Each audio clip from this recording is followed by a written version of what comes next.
Hello, friends.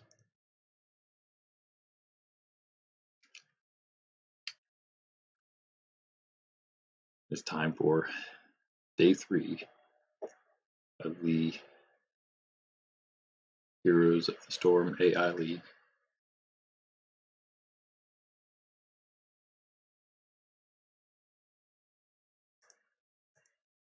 As we load into the game, let's take a look at the schedule. Oh, right now.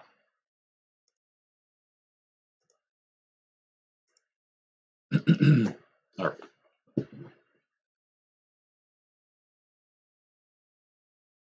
See, the standings actually stayed relatively the same.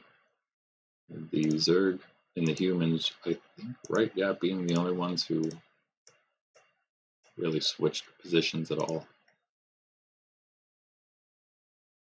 Interesting. And we already went over what the schedule was going to be yesterday, but I'm going to have to do it again real quick because I didn't actually put it in. It wasn't very difficult, though, since we did 2 of the divisional things so far. Let's see here. We have demons at, oh yeah, this is the easier way to do it. So 2-0. So let's start at the bottom. Who's been humans, demons, Overwatch now. On StarCraft has been starting a lot of them. So we will start at the top with the Alliance versus the Good Animals.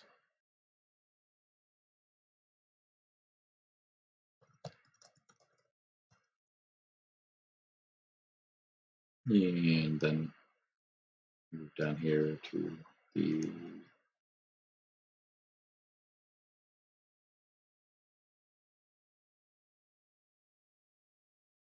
Zerg versus Protoss.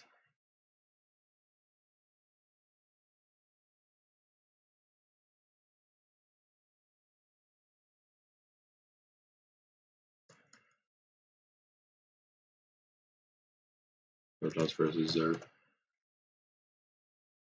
And back up here, no, we'll stay down here and we will do the Demons versus Dominion.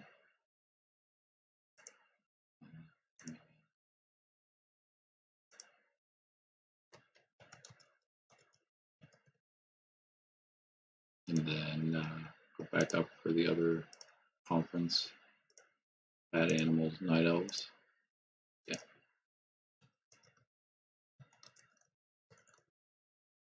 It'll get a tad more complicated schedule making. I'm not like not like some kind of expert schedule maker. There's probably some program that would just do it for me. I'll probably do that maybe next time, since I've already started this one myself manually. But it's not all that hard to do with 12 teams like broken up like this. It's broken up pretty nicely. Finally, we have the,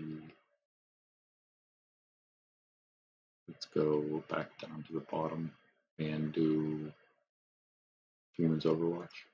Humans versus Overwatch.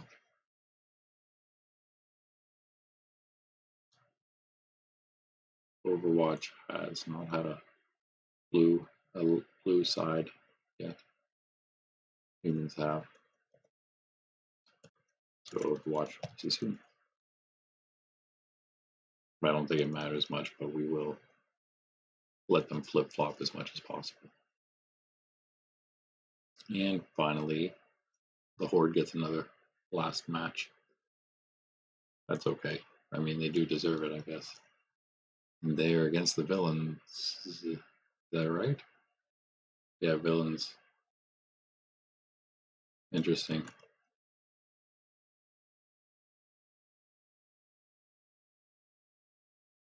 The Villains and Horde both had both sides, so although they would continue to flip-flop if I put them the other way, the Horde. I'll do that. Maybe I'll help you out later on. Villains versus Horde. All right, there we go. First game up is Alliance versus Good Animals. In the Warcraft protagonist division, of the Warcraft conference. All right, swing this thing down here. Yeah, I haven't done my dailies in a while. I haven't actually played the game in several days now, since Saturday, I believe, on stream. Anyway, yeah, here we go.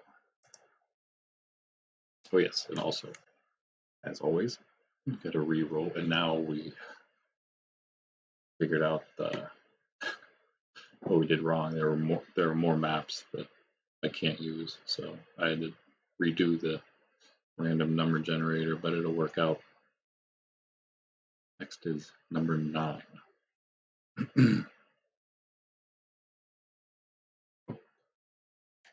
So it would have been 1, 2, 3, 4, 5. Oh, that was 1, 2, because that was 6. That's right. I missed that one. 6, 7, 8, 9 was Tomb of the Spider Queen, which we already did, which means we're skipping that one. Which means I guess I could just actually re-roll, because that would put our number generator on track, actually. Well, thank you, number generator. And we rolled an 8. Battlefield of Eternity. So as long as I didn't screw something up again, we should be on track with maps and number generator. Battlefield of Bow. Bow. Let's do it. Add AI. Add AI. We have what was it? Warcraft or Alliance, then Good Animals. Okay. File stat. Uther.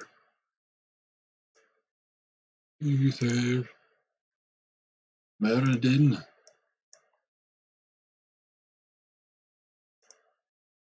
Jaina and Kelthos.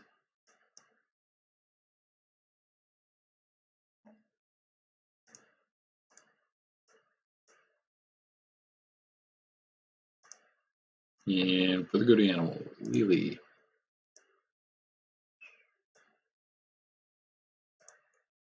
Right wing. Chen Lunara.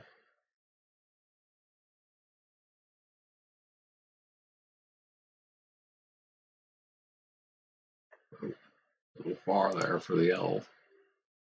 And Ural. I must have been thinking Ural. All right, there it is. First game. Here we go. Battlefield of Eternity. Should be interesting.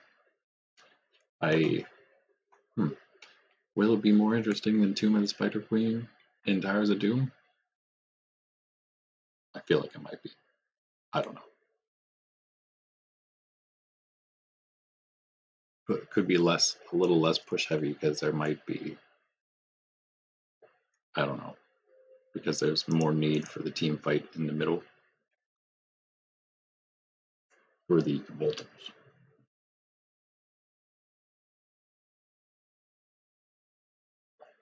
And so after today, everybody played everyone else in their division, plus one other match against one of the conference opponents. Maybe the next 3 matches we'll have them flip. We'll have them flip to a non-conference matchup. So we'll have like the Warcraft protagonists take on the StarCraft division, and then Warcraft antagonists take on the non-StarCraft division. So then the only numbers that would be going in would be for the total, the overall record.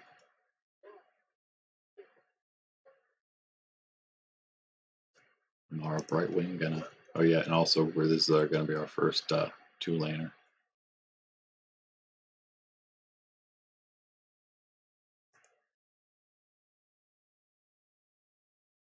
Gonna decide to go with the Alstad in Ural solo bottom lanes and should have a massive fight right here. Lily going down quick, but she's got those heals. Brightwing as well. Kael'thas dropping Uther's solo healing in there against the Lily and Brightwing.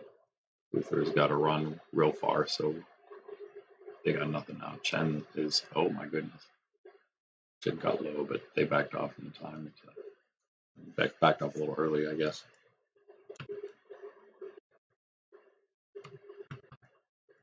Oh,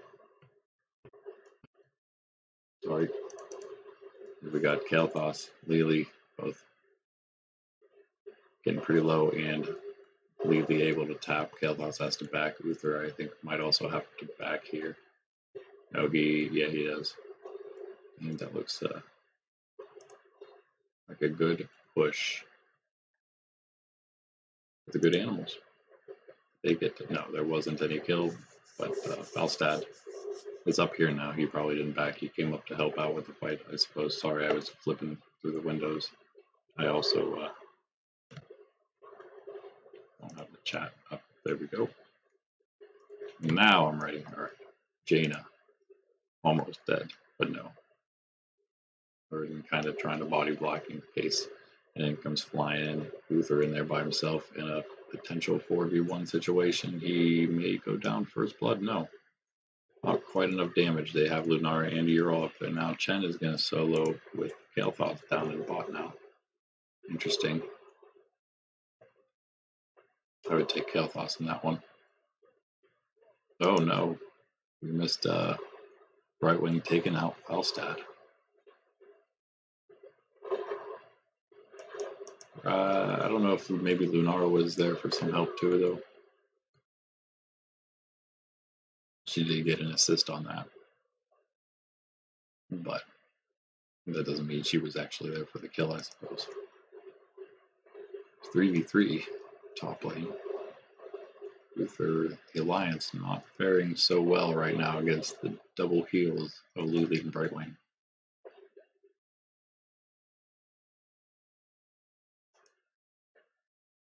But, well, actually, I was going to say let's not forget that the good animals are 0-2.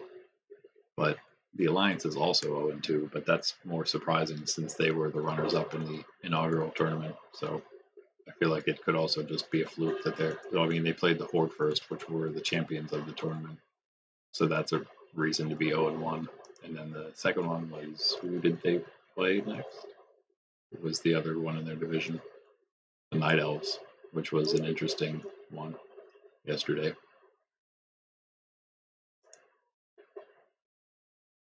Well, that's Uther goes down, but that was a good push, I guess you could call it.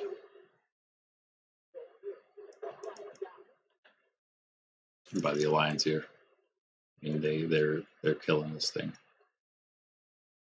No doubt they're gonna get this. And Jaina is gonna try and poke the Lily Chen here. The Panda combo. Panda Express. And she's probably gonna pay for it.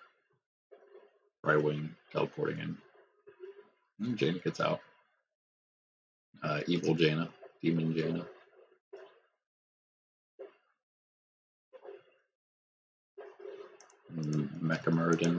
Mechadin. Lunara. Just it's like Rudolpha. Uther's gonna not. Yeah, he's done. Can't get away from Lunara.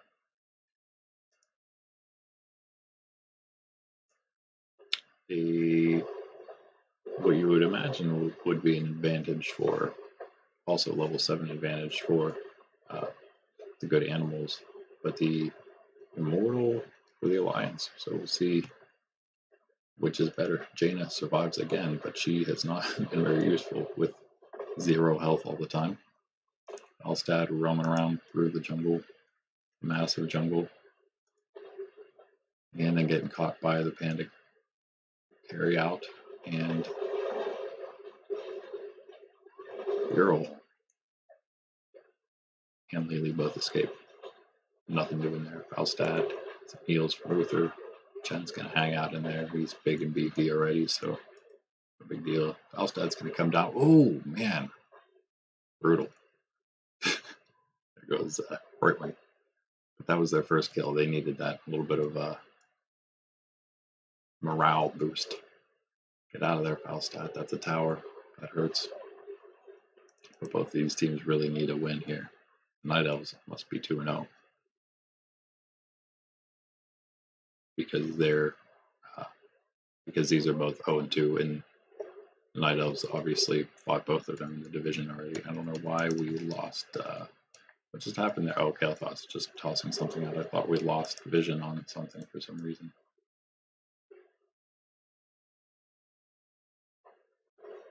Did we lose? What's happening? Why do things look dark? I thought I was supposed to be able to see everything. Am I going crazy?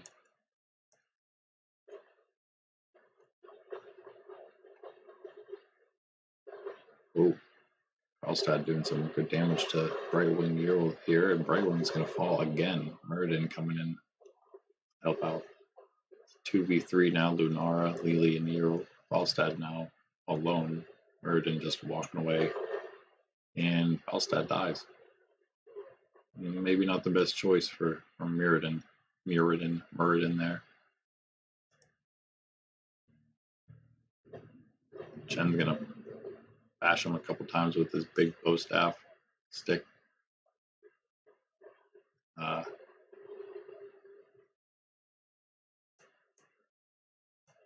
don't know what it's called.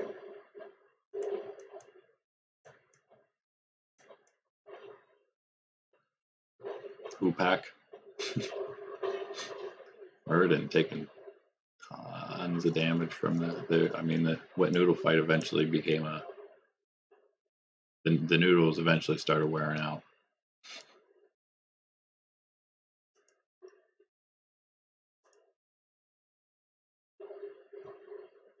They're pretty low here. He's gonna wander into defend with Muradin now. He made himself invulnerable. Ooh, decent heal. Decent fight for them, but Brightwing might fall again here. No, Lily heals. Big circle of Lily heals.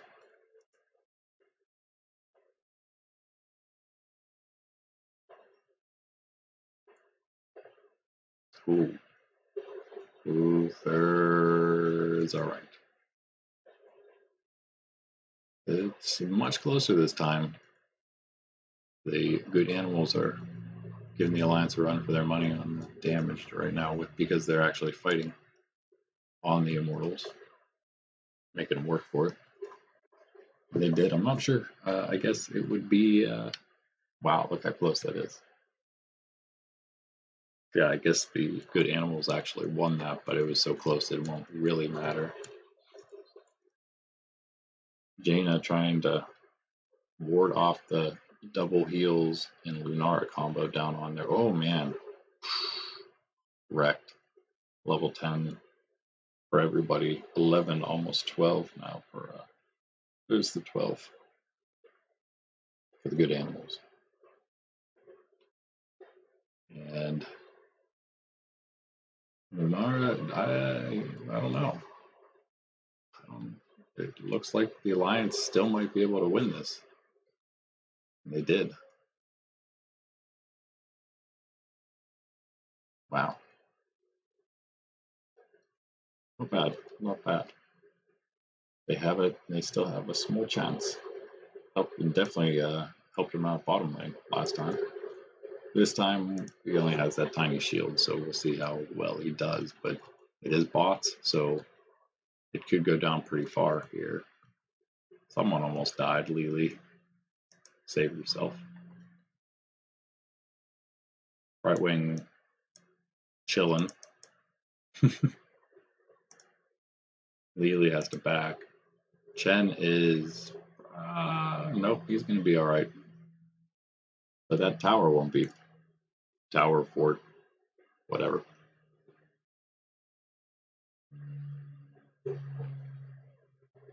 Right when finally comes in with Lily now. We have blinded Uther, blinded Falstad and Uther. Lily almost picking the wrong direction there. And again, the Alliance gets a good push with that Immortal. Almost into the base.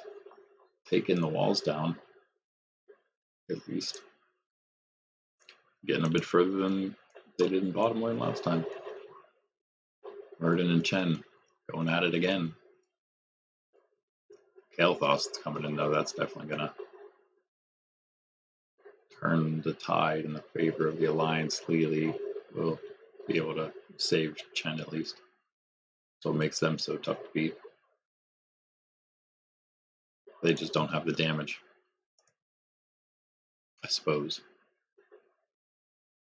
Unless Lunar catches you out one-on-one, then you're probably dead. Especially if you're Jaina or Kael'thas. Or probably maybe even Falstad. I don't know, that'd be an interesting fight.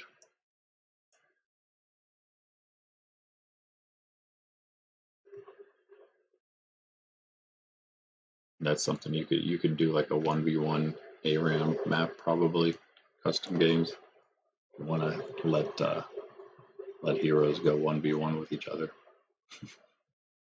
2v2 even. Whatever you want in ARAM, I guess. 3v3. Uther getting smashed by Chen. I think he'll be alright. Kael'thas coming over now. The Immortals spawning, so the Alliance is actually kind of grouped up here, I guess. The good animals are too, but that's because they're right outside their base. Brightwind goes down to Jaina. Lily's heals come out a bit late. They're in a 2v4 now. Chen in danger. Lily left. Now Lily comes back in. They could get 3 right before Immortal spawns, and that would be, yeah, Alliance just passed up in the level and experience advantage, and that's probably surely their Immortal, but not if Lunar and Euro and Lily have anything to say about it. They're going to at least try. They put the downside, I mean, they have all their best damages there, so there is that, but they're too short, and so they should be pushed off that pretty easily. Falstad going to come in after Jaina's first attempt at that, but they really got pretty close to evening this out. Once more.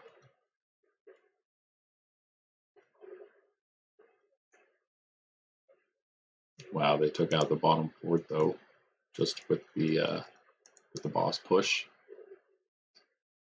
Or with the siegeman who pushed Kael'thas almost dead. Lily goes down. This is going to be quite close to game, I think, here. This Immortal is going bottom lane.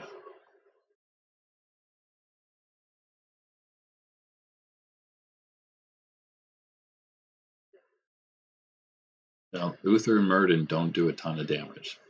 And if they can be pushed off of this by Lunara, it's possible that they don't get it. Kael'thas going to come in to make sure that the defense continues on the Alliance Immortal, and there you have it.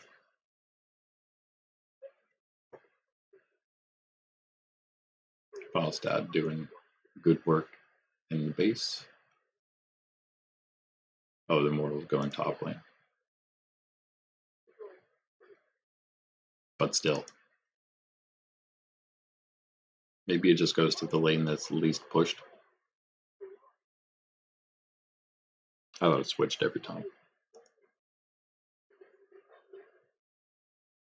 Falstad and Uther taking on Euro, now just Falstad. Bit of a 1v1 here. I'm not sure exactly what this does, but I'm sure it's not good to Falstad. But he's winning this fight for sure. Jaina's coming in. Euro is probably not going to survive. Nope. It's a good kill, and here comes 3 good animals after Uther and Murden. Most back off. I don't know. Chen going for the Immortal that's now on the core, and that is GG. The Alliance finally pick up a win. Good Animals dropped to 0-3.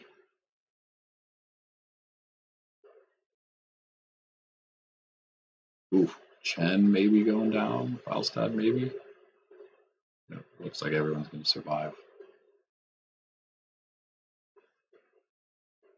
But a good game, a pretty decent little bit of a comeback there for the Alliance. I mean, they not necessarily a comeback. I guess they just kind of held it together. They had the fight, the damage they needed for the Immortal, and they got each of the Immortals. Muradin, Kael'thas.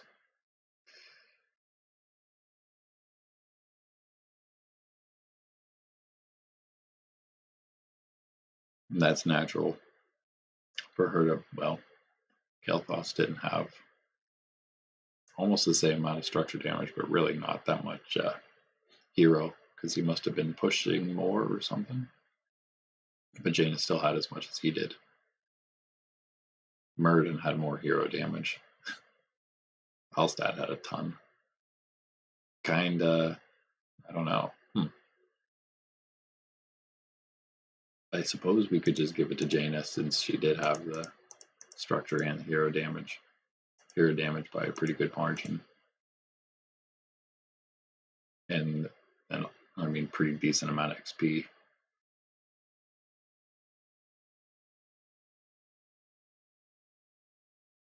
Yeah, goes to Jaina.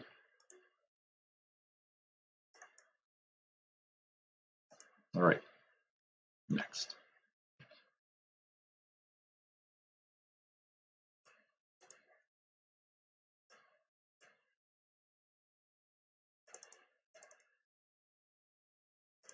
The Alliance wins it. They'll be staying there, and they will be staying here.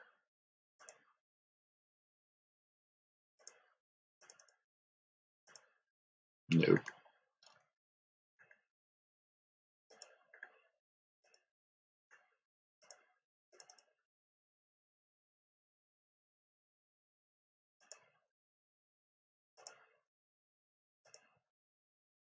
All right. The Night Elves will definitely be here.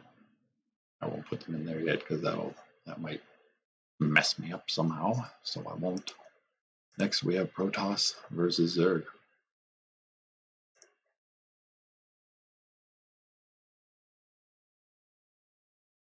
Protoss, Zerg.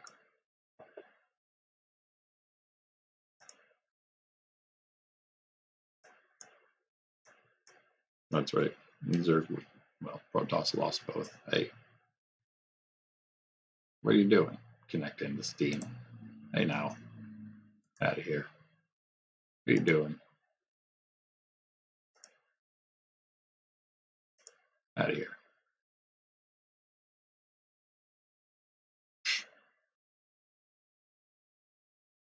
All right, Zerg, Protoss.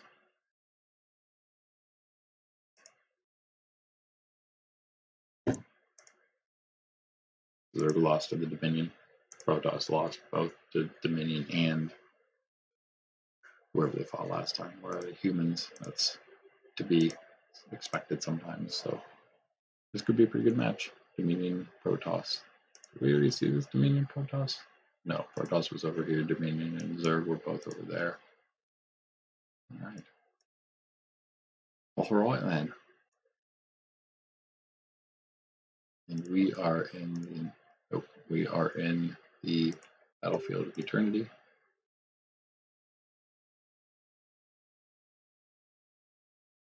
I shall observe.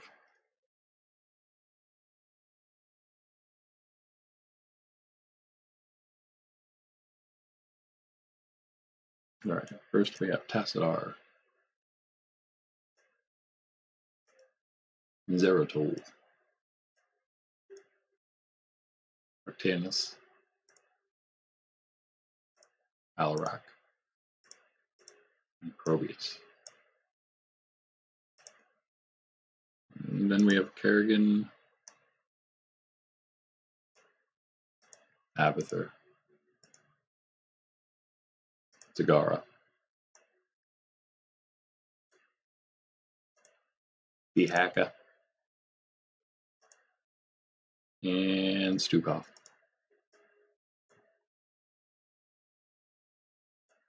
And that's it. Let's do it. Game number 2. Place your bets.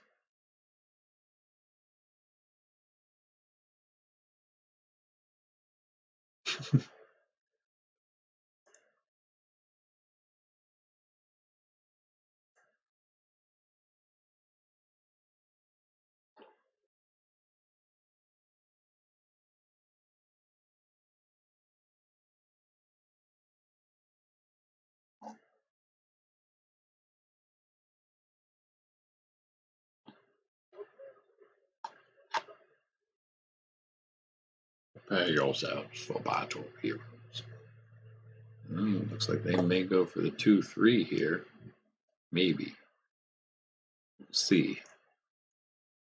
Pretty cool skins. For the Protoss. Not bad, not bad. Ooh, that Dahaka skin though. What? Pretty cool. Zagara as well, but that Dahaka. That Dahaka. Dahaka wins. Dahaka wins the skins. For sure.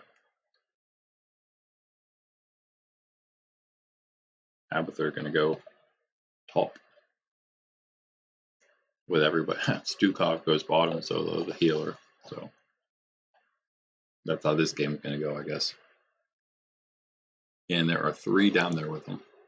He's now gonna go top. Okay, no, Zagara and Kerrigan gonna come swap with him maybe here. That's smart. Zagara against Tassadar. Tanis, Kerrigan, Kerrigan caught by Zeratul. Tassadar gonna go help. They are not gonna do anything. Dahaka gonna go down there now. He's super slow though. Zagara coming out. Taking some more damage. Dahaka slowly making his way down. Might actually. Oh, nice. Snags the Zeratul with the tongue. Drags him into tower range. Dead. Dahaka has the Abathur symbiote on him. Can they take out Tassadar? Can they take out Arcanus? Oh, Arcanus may take himself out. Cigar there for some potential help. No, Stukov coming down. Nobody top. Kerrigan just getting there to help out Abathur. Push the lane a bit. Looks like the whole Protoss team going bot. Arcanus coming from Tassadar going from base to top. Arcanus going back. Alarak coming down. Probius takes out the Hawka. Pushing too far. Ooh, nice. Zagara and Stukov with Abathur's help take out Alarak, and Zeratul gets low Zagara as well.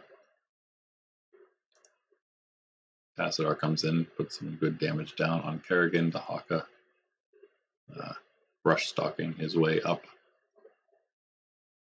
Pretty awesome skin still. I've never seen that one before. Again, game out at some point between my times of playing.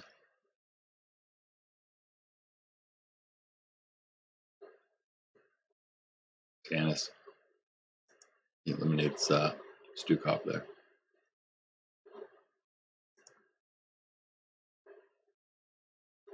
He's in now and pulls Zagara out of the tower range. Probius is gone though, so no one to follow that up.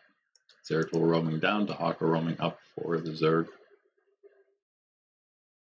Now Zeratul follows him up there. Zagara's relatively low. Go roaming through the jungle herself. Not a whole lot of anything. Stukov and Tassadar are now fighting though. Stukov with the Abathur help.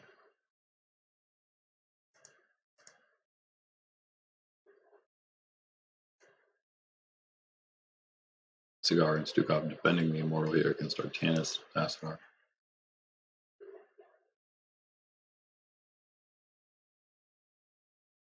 See, I'd imagine it would be hard to stop the Zerg's push on this unless you kill Zagara like that. Then maybe you have a good chance. The Hawk are getting close. Oof.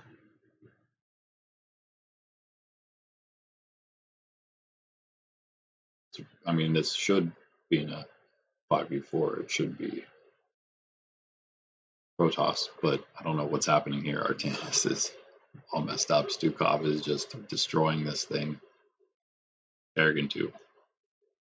Artanis finally debugs himself, able to help do a little bit of nothing, I guess.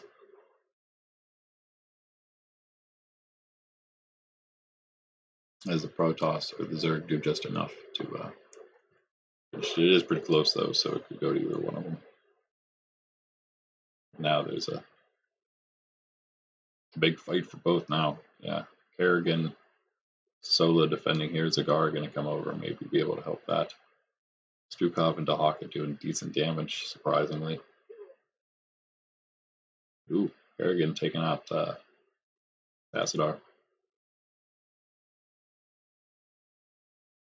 That should hit it for the Zerg.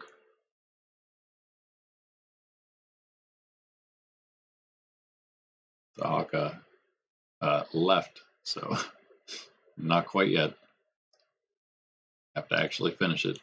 Alarak doing good damage to Zagara. Stukov now there and Kerrigan, so they'll be able to do that last bar of damage, and there you have it. First one goes to Zerg.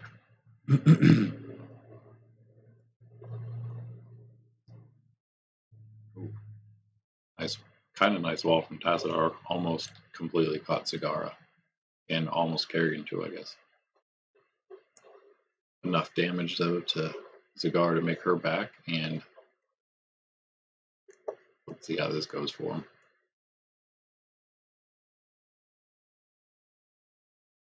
They don't seem to care much.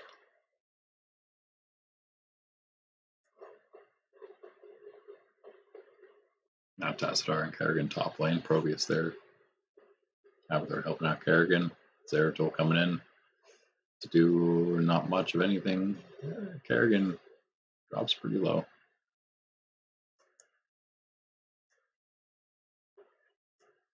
Mortal doing good work on the outer bottom fort here. I'm sure that'll fall. Especially now Stukov and Zagar down here to try to defend it. No, it didn't make it.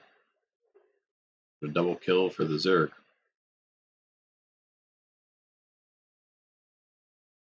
And they should end up with this Tassadar dead. Make that a triple kill. Ooh. And Dahaka Abathur, I think, taking out Zeratul. Yes, top lane. Dahaka with the Abathur symbiote. And an easy fort bottom for them. Thought about the siege camp. I guess they thought otherwise. Alarak getting wrecked. Artanis now in some trouble, maybe. Big minion wave there. Zeratul and Tassadar here to help defend him, and Abathur making the clone of Kerrigan and doing some decent damage, but his allies have left, so not a whole lot else happening. The Hawkabacks, this Stukov and Kerrigan pushing bot some more. Here come the Immortals.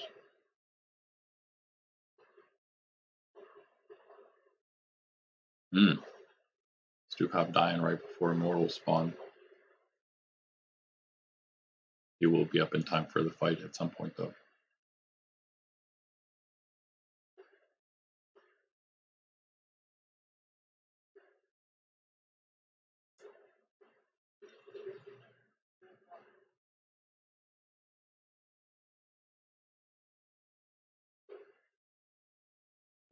Kerrigan and Tassadar fighting on top of Protoss. Oh man, Protoss' immortal. Tassadar gets blown up. Zeratul is going to have to back with that health bar.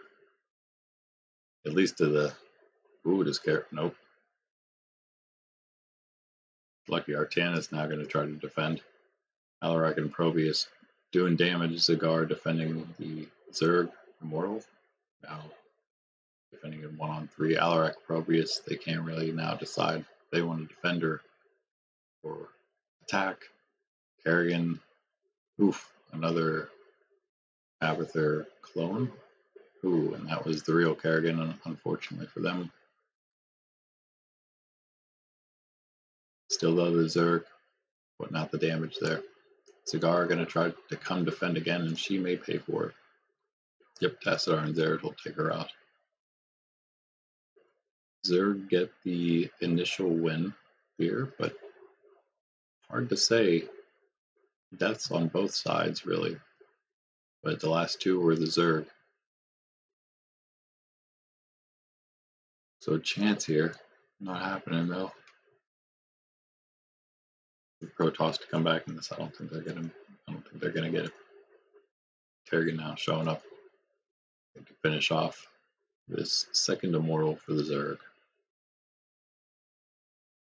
Not quite the damage to put down straight up like that. Need the team fight. Protoss is doing decently, I guess.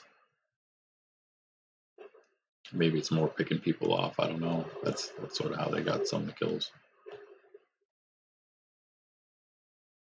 How most of them get most of the kills, I guess. Immortal top lane.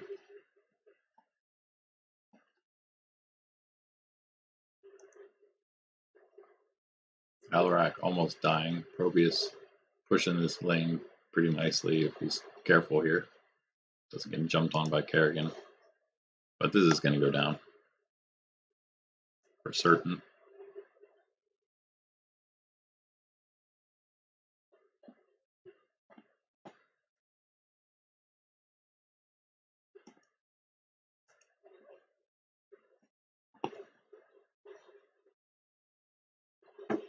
Alarak and Tassadar laying down decent damage on Kerrigan there and Sagara.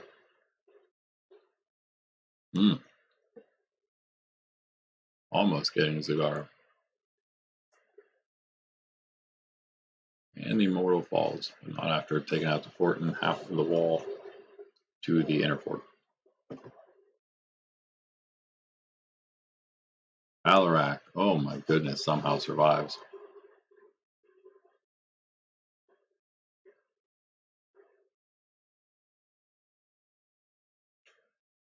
Stukov gonna have to run from the Arcana's ult, but he'll be fine.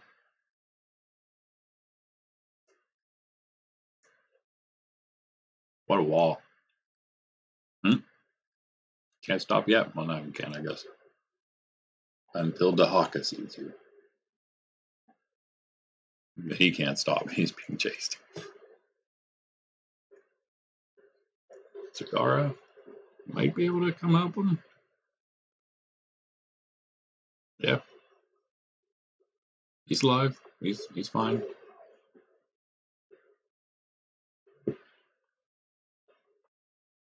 Tassadar dropping. Luckily, Kerrigan had to back off Sagara here. Now Stukov dropping pretty low. He had Abathur on him. Healed himself up nicely though. Ooh, Zeratul eliminated.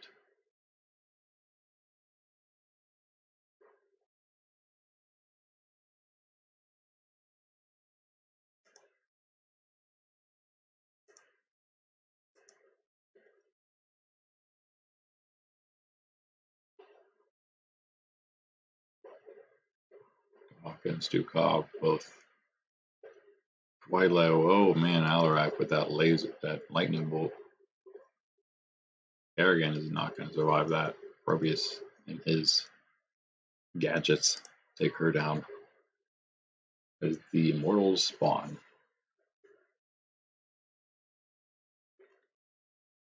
Again, you'd think it would help the Protoss, but it seems that the Zerg just have too much minion damage or whatever.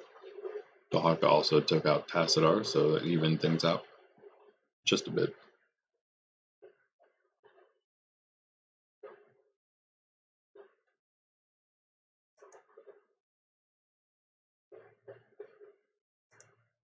Another close one, but Oh, actually, another close one, but this time it is Protoss with the advantage going in to round two. Canis going after Dahaka. Nope. It's going to try to lay down a little damage. Alarak attacking the Immortal of the Zerg. Kerrigan going to try to defend that, taking tons of damage. Zakar there now. Might take out Zeratul, and it does. With the help of Avather at one point, I believe. Stukov trying to take on Protoss Immortal by himself. That's not going to go very quickly.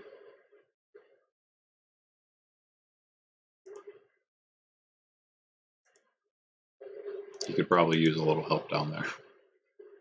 The Haka trying to fend off Probius and Artanis, two of the remaining four of the Protoss. Comes Alarak. Probius very low. Zagar misses him. Kerrigan gonna go down instead though for the Zerg. And Probius backed, but his towers and things are still there. And Alarak dealing a decent bit of damage. Oh man, but Zagara zones him off just enough. Maybe if she can do the same with Tassadar and Zeratul here. Just long enough, wow, that Stukov alone has taken out the Protoss Immortal. And that is Immortal number one, I guess, for the Zerg, huh? No, wait, that is Immortal number two for the Zerg, yes. I'm thinking the last match. If the Haka goes down, that may help just sort of stop the push a little bit. But Zagar took out Artanis. She might not survive Alarak, though. Nope. Nothing left for him. After symbiotes her, but she's back in. Kerrigan gonna go duel our Alarak up here. Nothing doing. Immortal still pushing hard. Tassadar Zeratul not able to do quite enough. Stukov, they can do that though. Stukov gets melted. Alarak here now. Ooh, they just not quite enough damage. And down goes Bottom's inner fort. Or the keep. And Kerrigan making a terrible choice. And that's a double kill for Protoss. See if they can capitalize at all on that. Relatively long death timers, about a minute.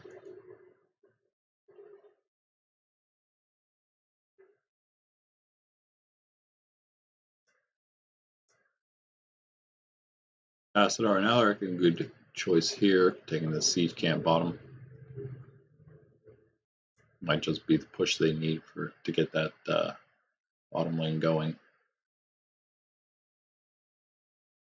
Also take that bruiser camp.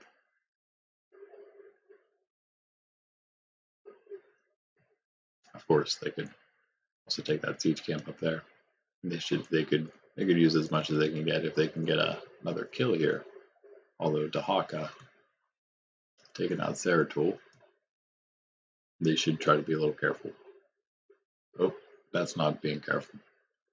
Tassadar, that's a double kill for Dahaka and Avather symbiote. Probius takes out Zagara. Uh-oh.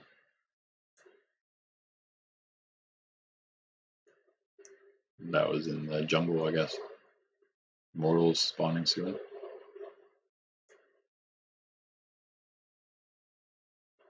Dahaka 1v3, Alarak, Artanis, Probius, the three Protoss that are still alive, and nice.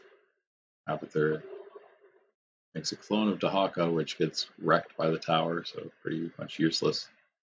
Gets away though. Back to somewhere. There he is. Wandering around. Oh. Now he's gone. He must ran out of time, I guess. Dahaka taking on the Immortal himself. Kerrigan taking on Artanis.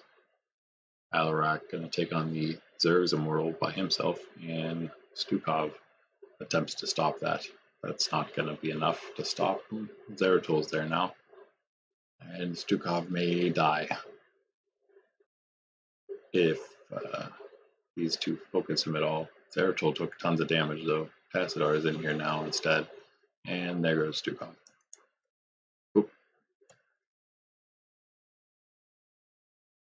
But the Zerg easily takes that one because they were all dealing with Stukov. And yeah, Zagara and Kerrigan apparently were pushing that immortal the whole time. And now Zagara is able to defend the rest of their immortal, the Zerg immortal, as Kerrigan and now Dahaka take the attack to the Protoss immortal. Tassadar comes back in. Zagara got pretty low there from a Zeratul shot. Tassadar, ooh, Dahaka wrecked him somehow. Dahaka defending the immortal now. Kerrigan making quick work of the Protosses.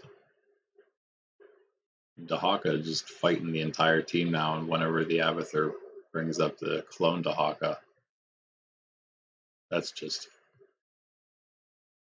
too much, man. And another immortal for the Zerg, that may be game. Zagara, nice damage here on Artanis, who swings her out and not going to help with the Abathur on Dahaka. He just spikes him.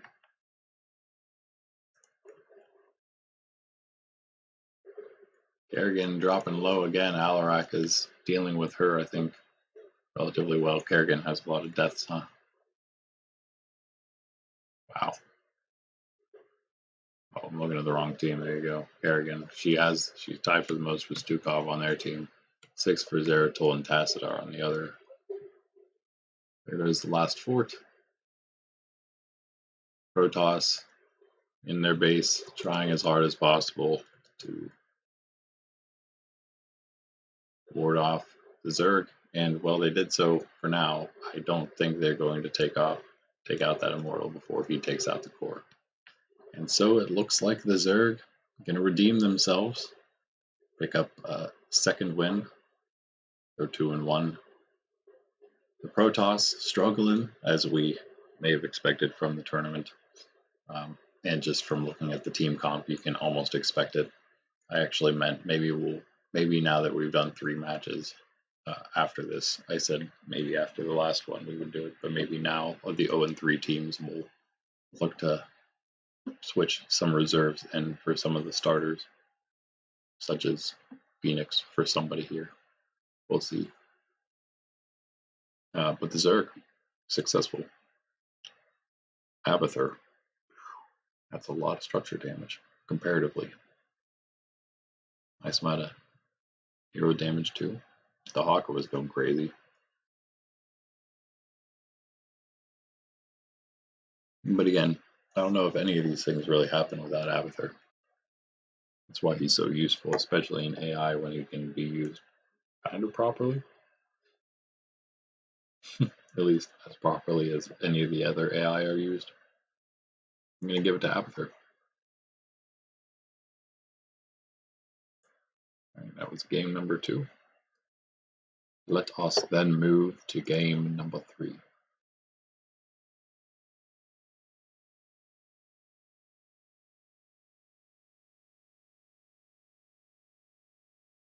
And again, these will stay in the same spots. Dominion won't fall below the Zerg, so.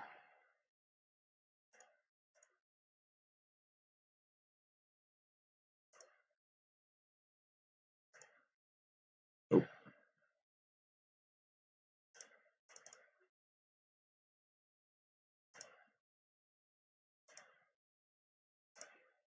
Alright, some struggles for the Protoss, some struggles for the good animals.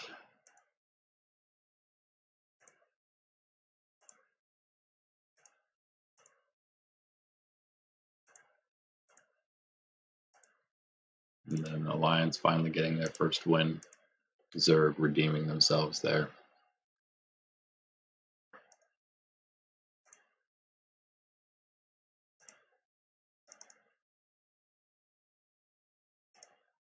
Alright, Demons versus Dominion. Conference match. Interdivisional.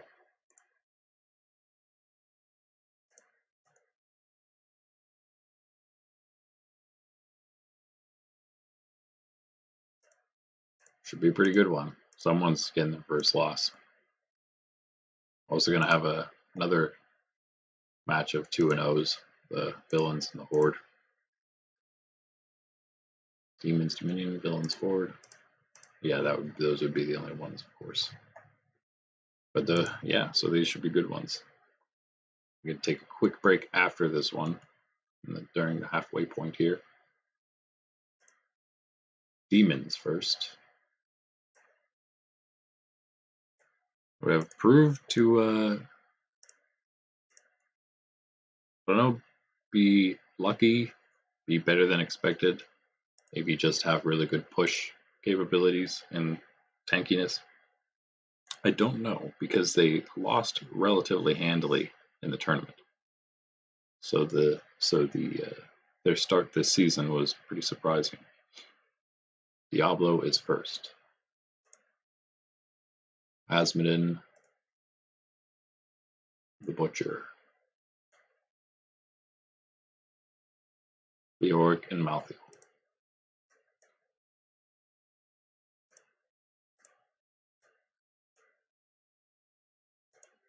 Against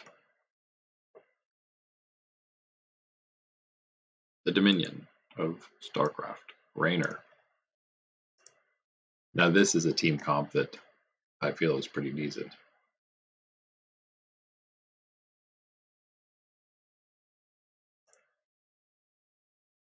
Nova.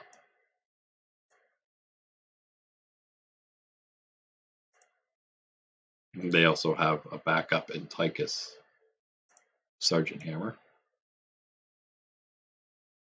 Lieutenant Morales, and Blaze. Wait a second. Blaze can't be. Oh, that's right. I only did that because the team comp reasons. Blaze worked much better than having a ton of assassins. All right. Battlefield of Eternity. And then Tychus is the newest of all the out of Raynor, Nova, Sergeant Hammer, and Tychus. Tychus is the latest. He might also be after Lieutenant Morales. But I would have done that for any team. All the teams with reserves, though, have good team comps, in my opinion. So Diablo Demons have Mephisto in the reserve, but he's just another assassin. And really, I think their current beefy assassins are really the only thing that's holding this team comp together. The fact that they're so tanky, even their assassins. So it gives them just some chance to win these matches. And I think that's exactly what's allowing them to win. That and things like Asmodin push.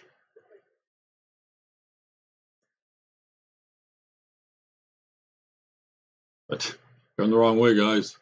Bunch of demonic looking skins, of course, for the demons. Actually, Malthael's the most demonic of them all. It's like a blue Santa skin. That Leoric one's pretty cool, though. That's like one of the Star Guardian or something like that? I don't know. Nova is getting wrecked. She's alive, though. Hammer is going to roam down here, realizing the trouble that she's in. Raynor is going to try, but Butcher wants to take him on. And Blaze is going to just go top 1v3 now against Malthael, Asmodin, and Butcher. And he may be going down. Butcher, no, cancels the stun. Raynor's low. He had tapped, but now he's reconsidering what he'll do. Hammer is trying to hold this bottom lane. If anyone had a chance, it may have been her, but she came out, and Butcher took out Nova wherever she was roaming around at. She must have gone top after backing. Hammer somehow surviving Diablo. Raynor now down here to help out. Leoric's not going to be a huge threat just yet, so they would probably be able to take him on, especially inside their own minion wave. Malthael down here to help. Diablo goes up.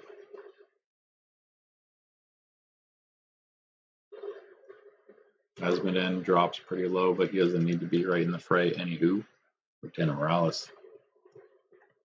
low health. Diablo, low health. Morales can't exactly heal herself yet, so just gotta wait for that. Butcher and Diablo dropping really low. But Diablo's inside the tower range, and he will go down Nova. A little bit of revenge there. Not quite on the right person, but something, right? It's at least something. Raynor having a back. Lieutenant Morales going hard on this Leoric. She's like, come on, Nova, let's do this. But she's like, nah. Sergeant Hammer's also like, nah, I got minions to kill in this wave, so. Blaze and Asmodee going at it. Asmo is laying down the deeps. Blaze is running away.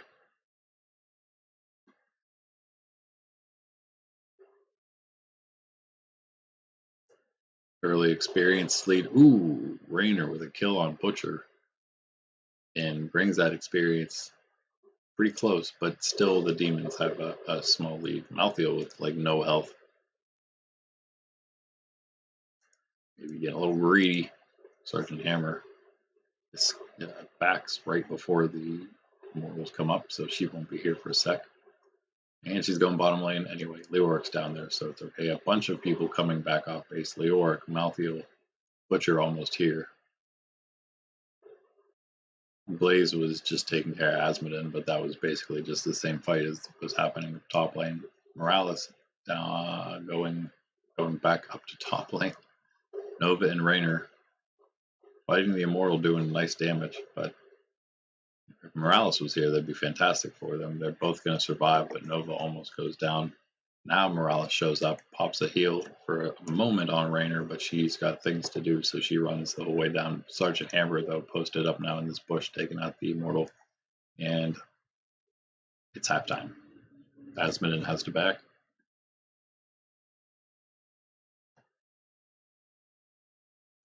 Three strong for the Demons, three strong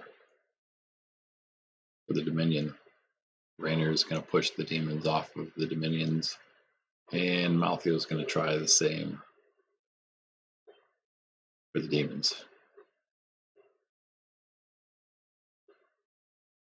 Yeah, but it looks like Nova's got the damage that they need, and Blaze and Raynor are causing too many problems for Asmodee and Butcher to do anything.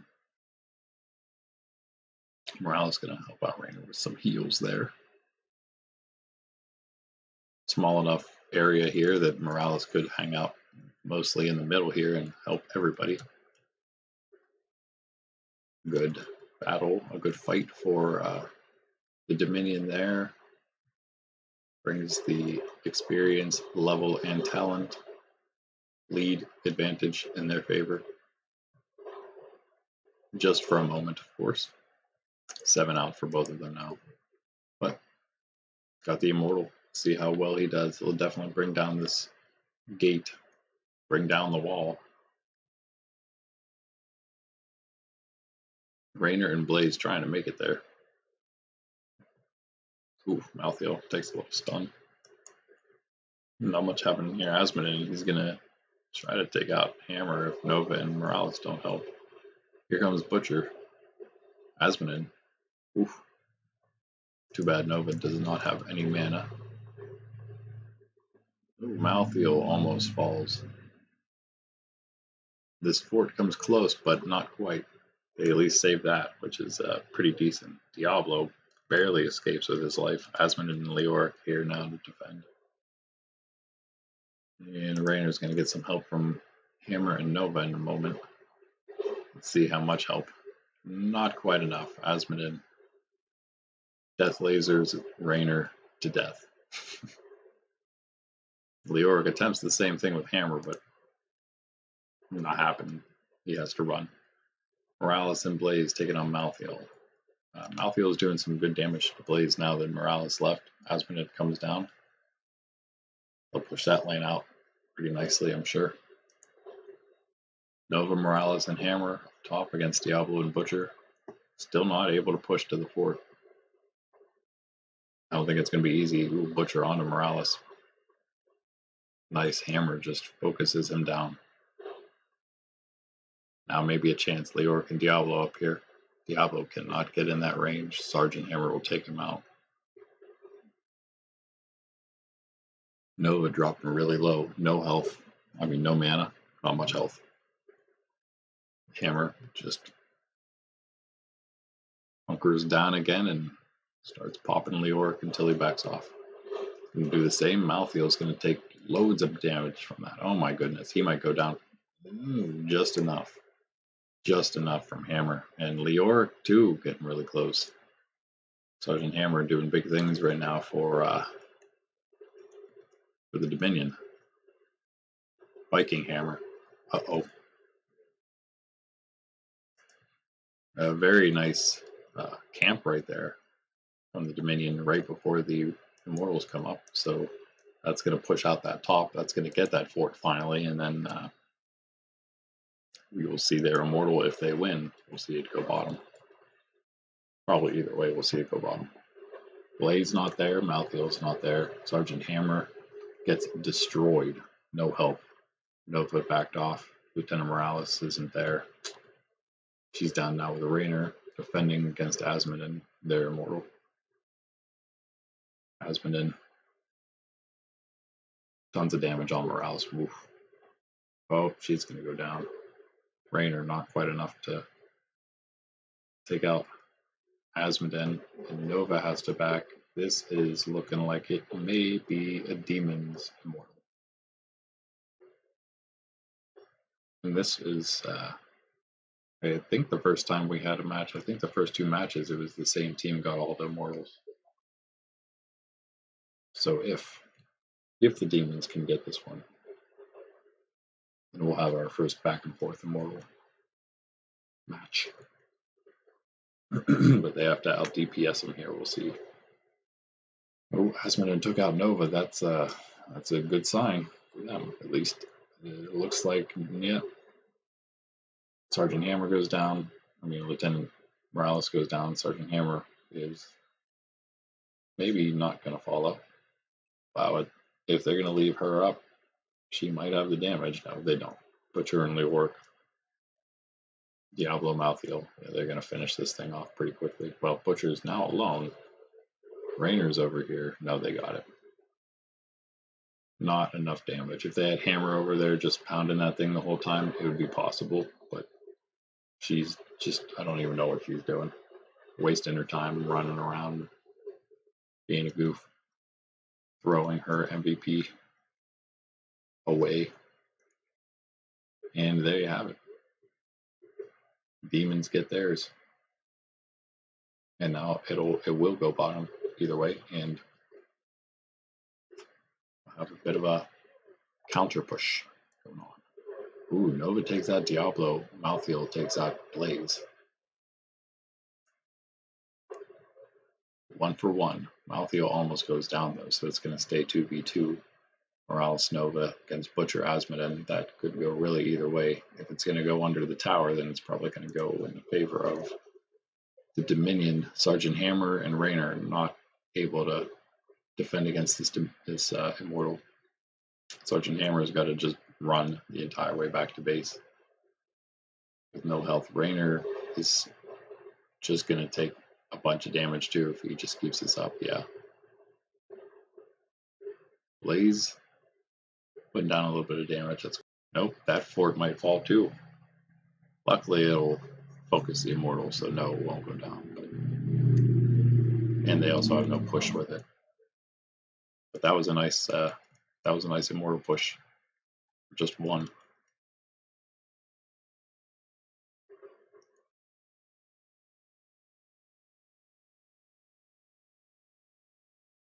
And looks like they both want the camp. Probably a good call. Morales in some trouble. Blaze maybe saving her here. No. Oh man. She's alive. Malthael's not. Blaze able to counter that. And their bruiser camps up. Nova against Butcher here, defending the bottom inner fort. And here's the rest of the team. She's going to chase. Maybe not the best idea there, Nova. Unless your team can help you out, which they do. The Auric now dropping low. He could go down. And does. Raynor credited with the kill. Immortals and 27-6. Diablo trying to 1v3 here with Leoric Ghost roaming about. Morales finds Asmodin in the jungle. Malthael's right there, so she better be careful. Sergeant Hammer's kind of nearby. They still have this fort somehow. Morales wants to fight anybody she finds. Sergeant Hammer with her here. Nope. We get down to the Immortal.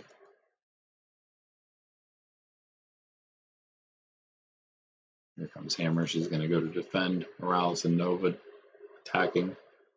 Butcher, Asmo, and Leor. Ooh, Butcher's gonna survive barely. Not just Leor and Asmodin trying to attack the Dominion. I don't know what Leoric's doing. He just kind of stopped there when he was trying to shadow walk out, and he died. Sergeant Hammer, nice defensive position there, but yeah, this is looking pretty good for the Dominion. They don't even want to come close with her posted up right on top of her, but now they will. Yeah, they could have had her if they all went at her at the same time. They were all surrounded her. The Sergeant Hammer, that is. And now she'll go back and defend some more. Nope. They turn to a big offense, looks like. And if they focus, it'll just be done. Nova takes out Diablo with an ult.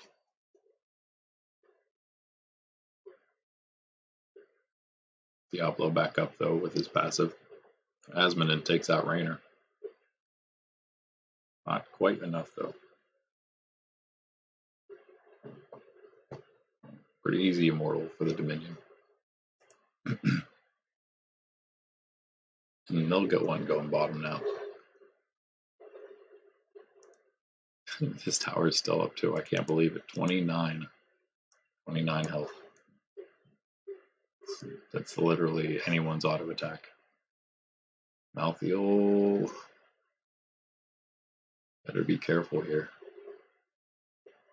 And no push at all along with the Immortal. There's 3 trying to defend against it. The other 2 are up here pushing top lane because they did take out this fort finally. The demons, that is. Dominion's still not able to get that first fort that was almost destroyed by the very first Immortal, but they got this bottom one. And the Immortal continues with still half health. May be able to take that wall out. Raynor takes the Butcher out. So they have a chance here to push this top lane back, I would say. Raynor and Hammer against Diablo, not the worst matchup for them. Diablo knows that he'll run away. Blaze is pretty low here. Morales can help him out. Asmodin roaming around looking for something to do, I guess. Malthael is going to keep defending by himself bottom lane against Morales. Makes it a little easy. Now Asmodin deciding to come down and help him. They could take out Lieutenant Morales. They can catch up now. I don't think they'll chase any further than that. Diablo dropping, whoa, way low. Sergeant Hammer doing big damage.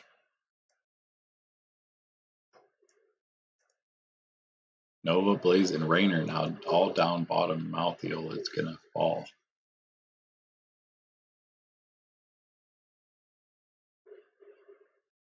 Hammer, Butcher wants her, but Morales rotating up just in time to give her some heals. Man, Raynor takes out another one. Diablo may be in trouble too if Nova turns around and helps. Now Raynor might be in trouble if he keeps. Yep. Is he gonna get out? He's gonna get out. Blaze and Morales there now. They won't die.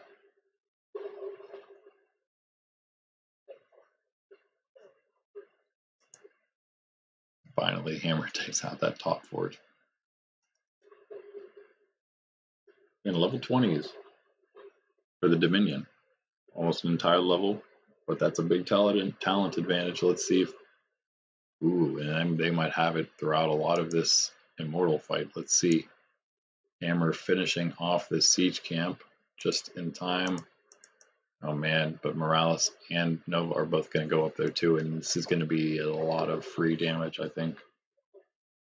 Oh, Malthael takes out Blaze. Wow. Raynor's over there, though, also getting a lot of free damage on the Demon Immortal, even though Demons had like 5 free people for that. But now they got that camp. Hammer is pushing with it. Malthael wants to go defend against it. Morales and Nova now able to defend the Immortal. Hammer coming down there. Maybe to help them, maybe not. Raynor was able to get almost like a third.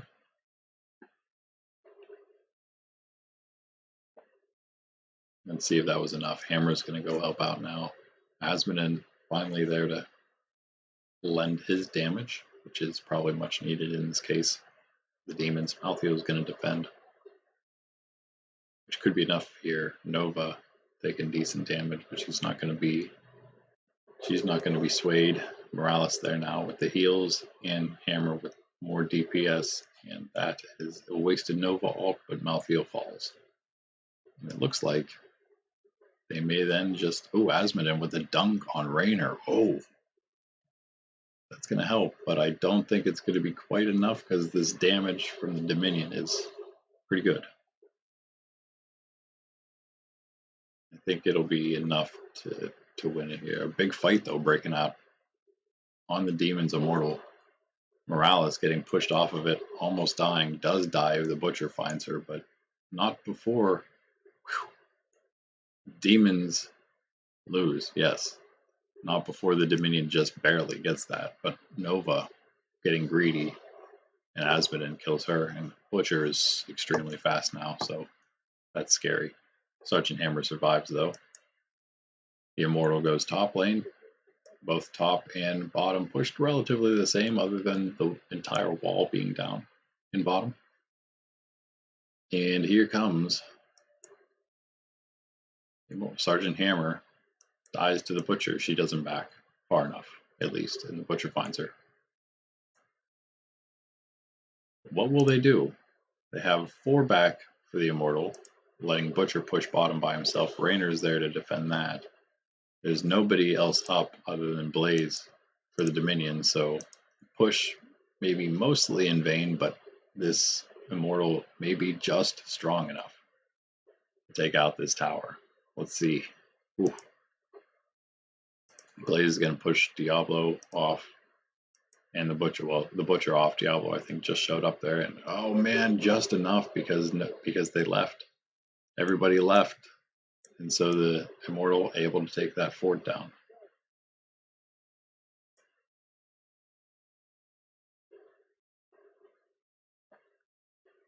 It's like playing with a bunch of noobs. They see fighting happening and they just want to go run to the fight instead of doing the objective that is going to make them not lose the game. But in this case, it might be all right. It's still pretty even right now. Oof. This is certainly the closest of the 3 so far. Nova being eliminated by Leoric, and Morales going down to Asmodin now. Raynor going to try to put the damage out with Hammer, and does. They return 1 for the 2 Demons took. And it looks like, yes, the Demons quick to grab that top siege camp as it came up. Blaze and Malthael fighting pretty close here to the Dominion top part of the Dominion base. Raynor coming to defend with him, and he He's drew about a quarter health. He has to tap. Leoric doing tons of damage and takes out one of those towers.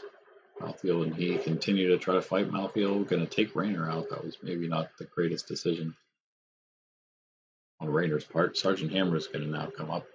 She should have stayed in that bush. Malthael backs off. Just enough to take out that wall. Actually, they still have that siege camp there, so Hammer, yes, is going to stay and try to clear that. Nova going to clear out the bottom for the Dominion. So really, they keep playing clear. But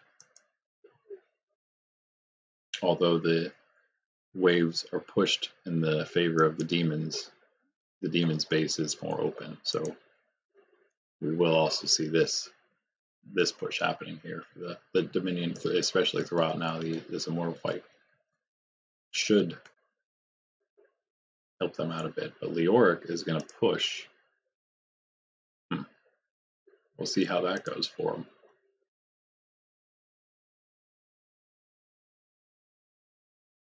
Blaze goes back, so it makes it a would have made it 4v4, but Diablo is now top. Butcher and Raynor are both back. Malthael's alone. Asmodin was trying to defend against Morales and Nova, but Malthael has much more damage there. Asmodin was harassing just enough. So not really the best showing for the Dominion there, damage-wise. Butcher is now going to try to take out Morales with Leoric here. Diablo was going to go after the Immortal, not Morales. Asmodin, oh man, dunks Morales there. That could be a big takedown there for the demons. No healer. Nova is super low. Anybody could take her out. She gets away. But the demons, 3 strong on the attack here against the Dominion's Immortal, and Hammer and Raynor are going to try to push them off. Leoric doesn't have a whole lot he needs to do. Malthael hunted down Nova and killed her, or Nova just walked straight into Malthael's path and died. Probably more like it. The demons have stopped attacking, but they had this. Now I don't know what they're doing.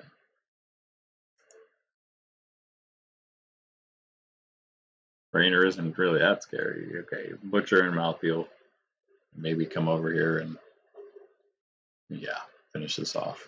At least try to kill Raynor, but the Immortal keeps putting those stun circles up, and they're afraid of them. So okay, finally they get onto the Immortal itself, and they can finish it off. And it's going to have a substantial shield here. This is going to be huge for the demons. Raynor needs to get out of there and get back, I would say. They all need to get back. Blaze is going to fight this. Morales is there, but this is a 2v4. This is not good. They could just focus Morales, and both of them go down at the same time. That might have been GG right there. Demons take it over the Dominion. Malthael eliminates Nova. That's 3 down. Hammer and Raynor are the only ones alive here. They're just allowing the Immortal to take out that fort. They don't even know what to do at this point. They're just wandering around. It's game. That's a big Immortal. The demons move to 3-0. Dominion 2-1.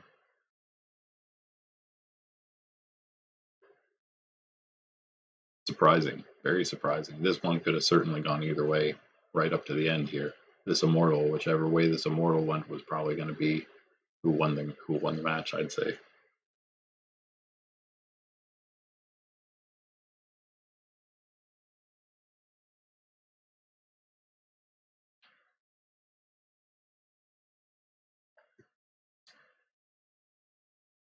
Crazy match. Asmodin having a couple of nice dunks there. He got almost all of these. He was pretty close there in hero damage. Butcher and Malthael just over him a bit, as they are the more assassins of the 3 of them. I think I have to certainly give it to Asmodin. How could I not? It's that kind of push.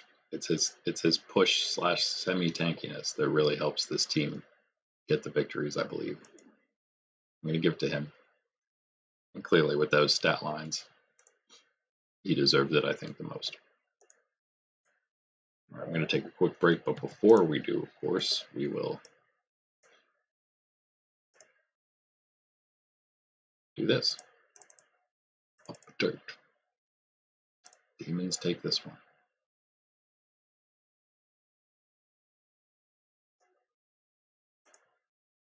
The minion drops and allows the Zerg a chance. Actually, you know what? The Zerg did beat the Dominion, right? No. No, the Dominion did beat the Zerg, so they do deserve the top spot there. Protoss. Not having the best of luck. The Demons giving themselves a little cushion here. But we'll see.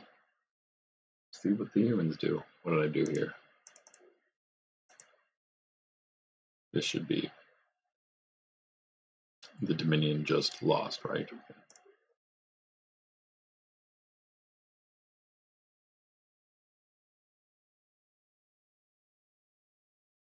Cool. All right. Dominion goes down. Demons go up.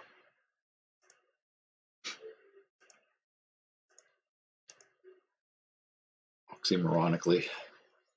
The Horde, let's see, maybe they'll keep their top spot. Maybe not. We have 3 more 2-0 teams to go, and 2 of those will be fighting at the end. Night Elves will be next, huh? Right? We'll see if the bad Animals of Warcraft can end the Night Elf streak and pick up a first win for themselves. When we come back. Could leave it on here, or I could just do it here. Let's do this. And then maybe you can see it. Maybe you can't. Who knows? There's the 2. There's the 2 teams we'll have next. I'll be right back.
A bad dog with me. I'm ready to go. Here.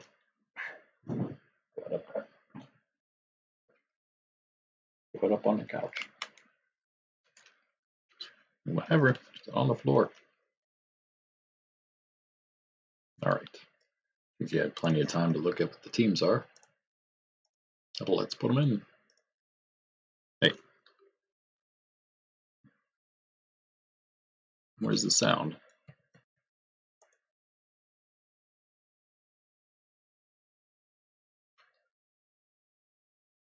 Okay, maybe it's there. Very quietly. Night elves versus bad animals, or bad animals versus night elves? That was it. Bad animals versus the night elves. ETC. Murky. Wait a second. Don't even tell me it's been doing this the whole time. Sorry about that. Probably sounded terrible. Alex Straza, Deathwing, and Hawk. Yeah, whenever I set this sound default, it doesn't actually use my default sound. It uses whatever it decides to use. Malfurion, first night elves. Durand, Illidan, Sylvanas, and Maiev.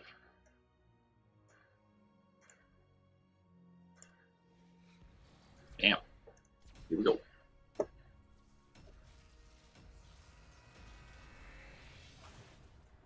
Again, bad animals.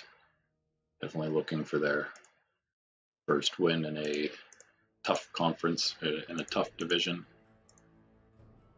Night Elves looking to really set themselves apart in their own division.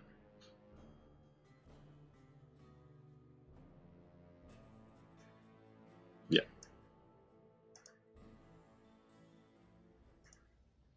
Here we go. Yeah, Cold Deathwing. Unfortunately, this time Deathwing and Alexstrasza are not trying to match each other. Augur is looking like a hyena.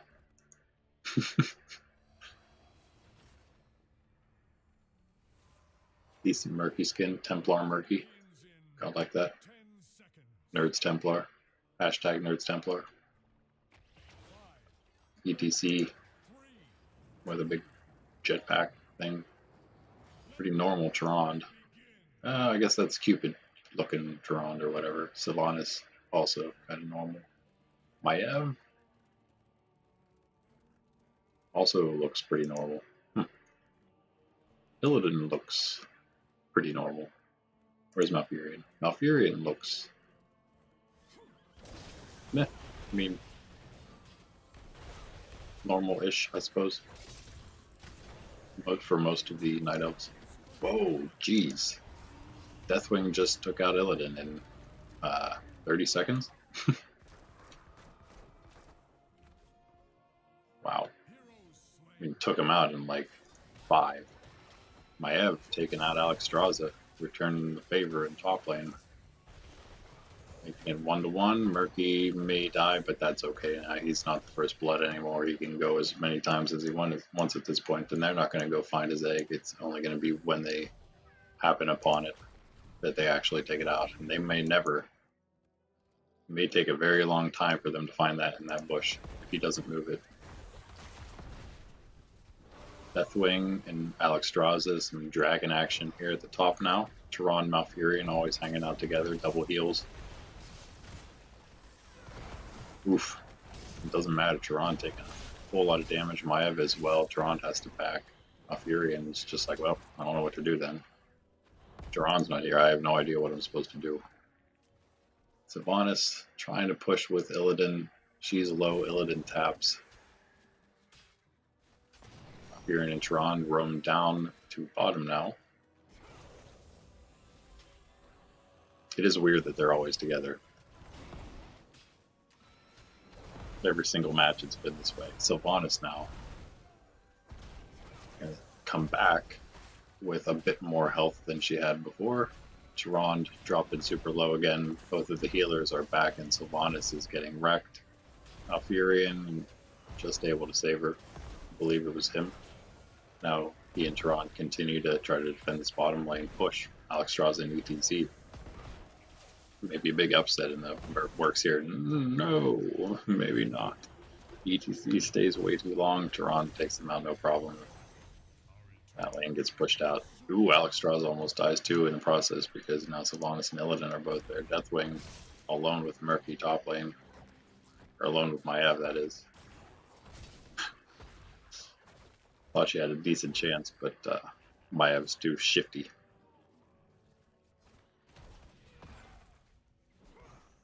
Oh, Murky switched his egg location, so that'll definitely get taken out where it is now. Augur goes down to Malfurion. Murky is Murky, so Malfurion did not go in that bush. That's hilarious. Sylvanas with the damage needed for sure by herself, probably. They could just have her take on this thing. Alexstrasza and Murky are not gonna have that much damage. Murky will do a bit, but yeah, Malfurion, certainly Malfurion and Illidan will be enough to defend that. ETC might be scary enough, especially with Alexstrasza. Might be a bit of a stalemate happening here, except someone's going to attack. Murky's just been on the offensive that entire time, and I think he did most of that damage.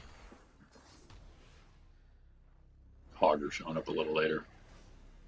And it is the bad Animals of Warcraft with the early advantage right now, but Night Elves just get level 6 recently, so I don't know, do you actually get like health and, I mean, you get a little bit back, but you get like, I think you get max health and mana or whatever. Sylvanas takes out Augur, so it will help like a tad. Every level advantage helps, I think. After 20, I'm not positive. Other than, again, just when you hit a level, I think you restore a little bit of health and mana. Not quite a close one. Night Elf's able to recover quite nicely here. As it seems that the bad animals are just too afraid to really commit to the immortal, and I'd say they are actually kind of lacking damage now that I look at them. I guess I never really paid it too much attention. They have heals, which is nice. They have tons of tank. They have damage, but is it really the damage that is a good, wholesome damage? Well-rounded damage? I don't know. Murky and Augur and Deathwing is like that's the damage. Murky, Augur, Deathwing. I don't even know if you count Deathwing as probably more tank anyway, so basically looking at Murky, Augur, Sylvanas takes out Alexstrasza. Illidan and Maiev are pushing bottom, the rest of the Night Elves pushing top with the Immortal. This could turn into a bit of a rout, couldn't it? Again, this is a 2-0 versus an 0-2, so I guess this is the only one of those so far that's a 2-0. Only match so far that's 2-0 versus 1-2. I guess it'll be the only one as well. Yeah, because we had 5 2-0 teams and 4 of them played one another. This is the other one. Both of them are really low. Maiev took out Murky, that doesn't mean much. The demon has fallen.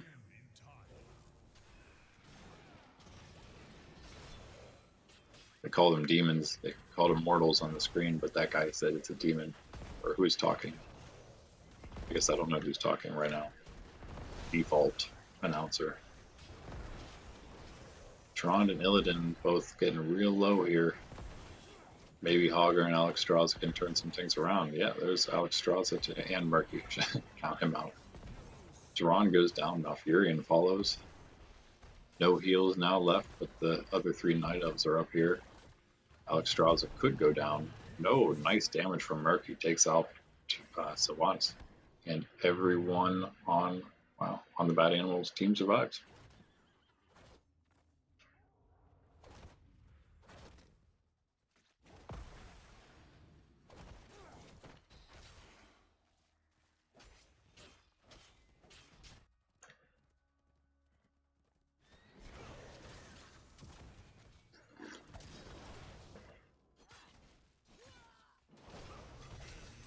Bruiser camp here, both sides.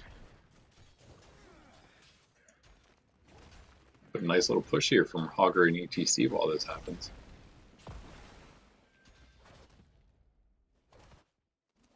And they're going to get beefy as they level up.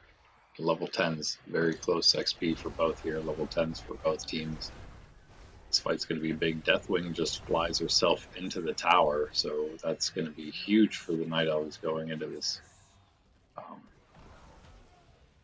really bad move there by Deathwing.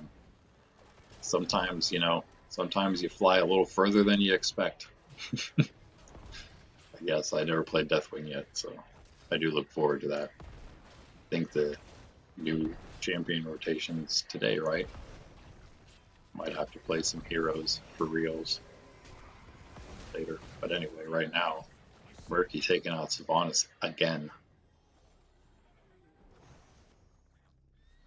That Murky dough.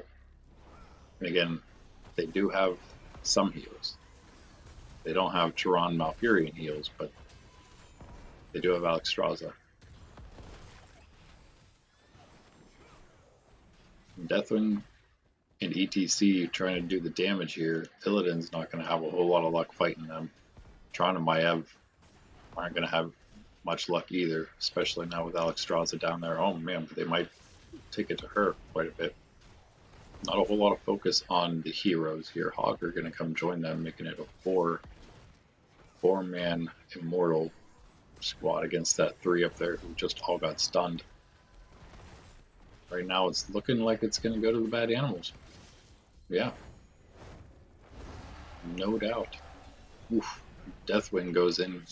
She wants some Illidan. Oh, no one else cares. Everyone kind of just wandering around the jungle still here. Deathwing wants a piece of everybody. Giant dragon lady.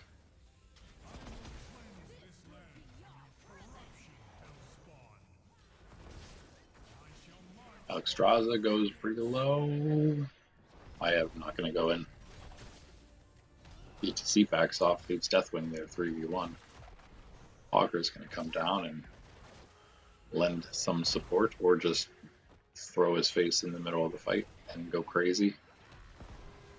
Not too bad damage there on Malfurion though. And ETC does come back in as well as Alexstrasza. Murky now down here. Sylvanas is going to make very short work of this Immortal. That's one thing the Night Elves have for them for sure. Have going for them. Rest easily, defend down here.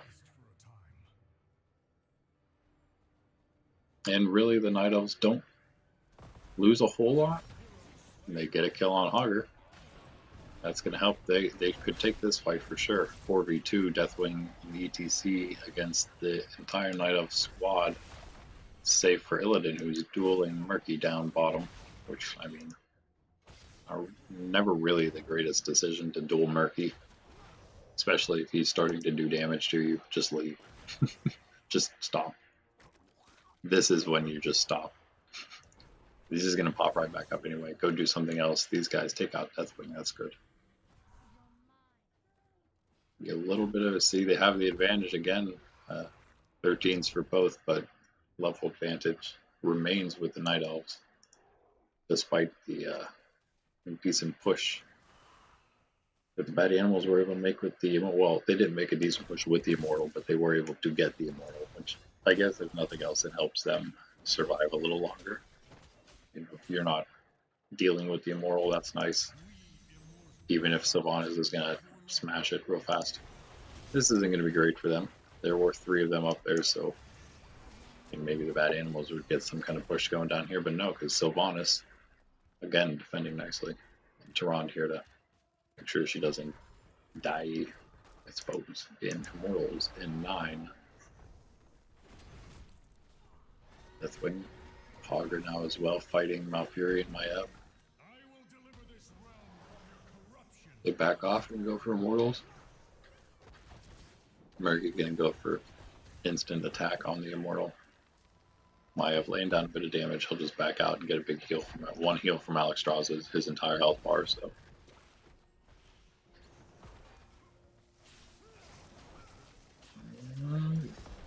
Night Elves pulling ahead here with focusing on the damage. Sylvanas ults Murky. Maybe not the best decision, but he's at least not there for a couple seconds. He'll have to roam from bottom, so.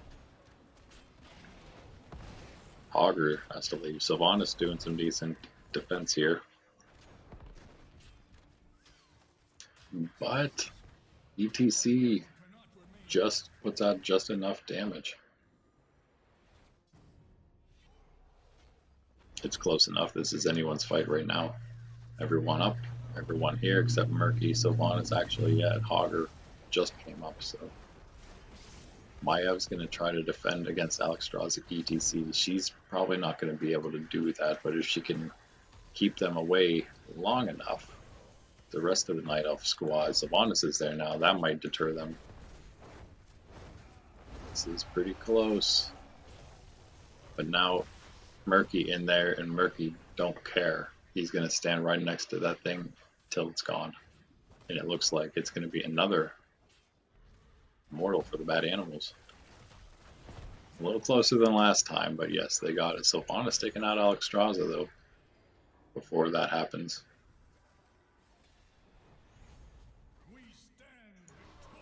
Now going for Deathwing. She could, Sylvanas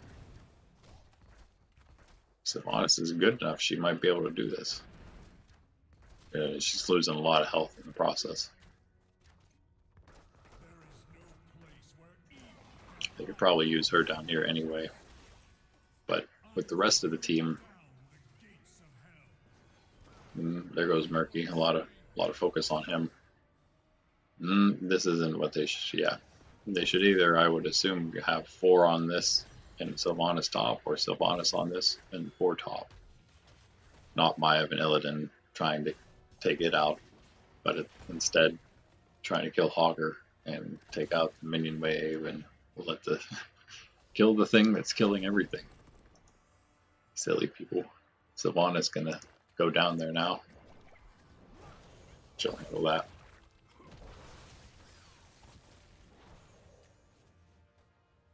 Murky's gonna defend top lane by himself. That's funny. Here come ETC and Alexstrasza against Malfuri and Tyrande. They could probably do something there. Sylvanas makes quick work of that Immortal with the others, and they do save the fort, but pretty much just barely. Deathwing is going to stand there till she. Wow, that health regen is insane. Okay, she's gonna fight Maiev and Illidan both, no problem. Interesting, you get the 2 like crazy, dodgy melee assassins, male and female together, Illidan and Maiev, and then you have Tyrande and Malfuri and male and female healers always together. And I know that they have Malfurion has a thing for Tyrande, at least I saw on the like 2 sentences I read of the wiki or something. It's a fight that doesn't seem to be going anywhere right now, but you never know when someone will get jumped. ETC. Can't really lay. Oh, Hogger's here now, so something might happen. Maiev takes out Murky.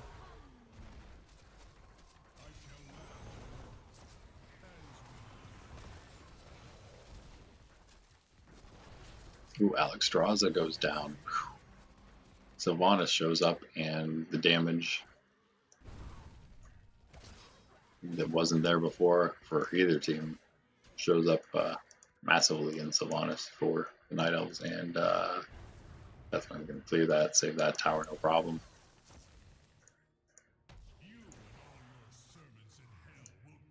The only advantage that the bad animals have is that they continue to get these immortals.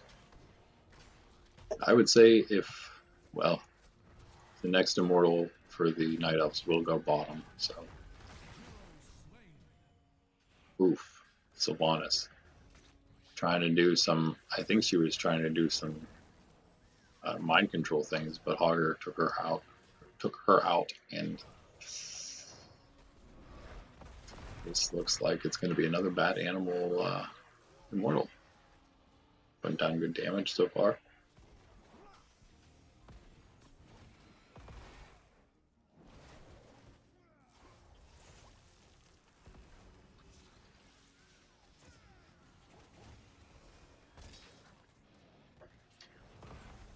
Illidan trying to deter the Murky.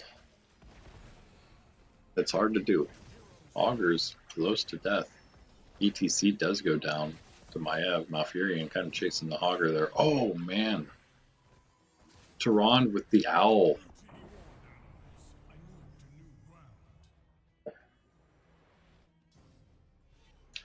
Owl snipes. You gotta love it. That's doing some damage, man. At least to the squishies.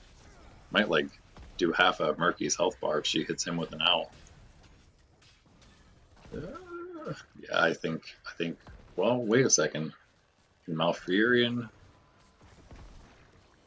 If Malfurion can do enough damage to Murky or to Alexstrasza so Murky can't get all those heals. Oh, nice! Another owl from Tyrande comes flying in, but Alexstrasza just heals all that back up.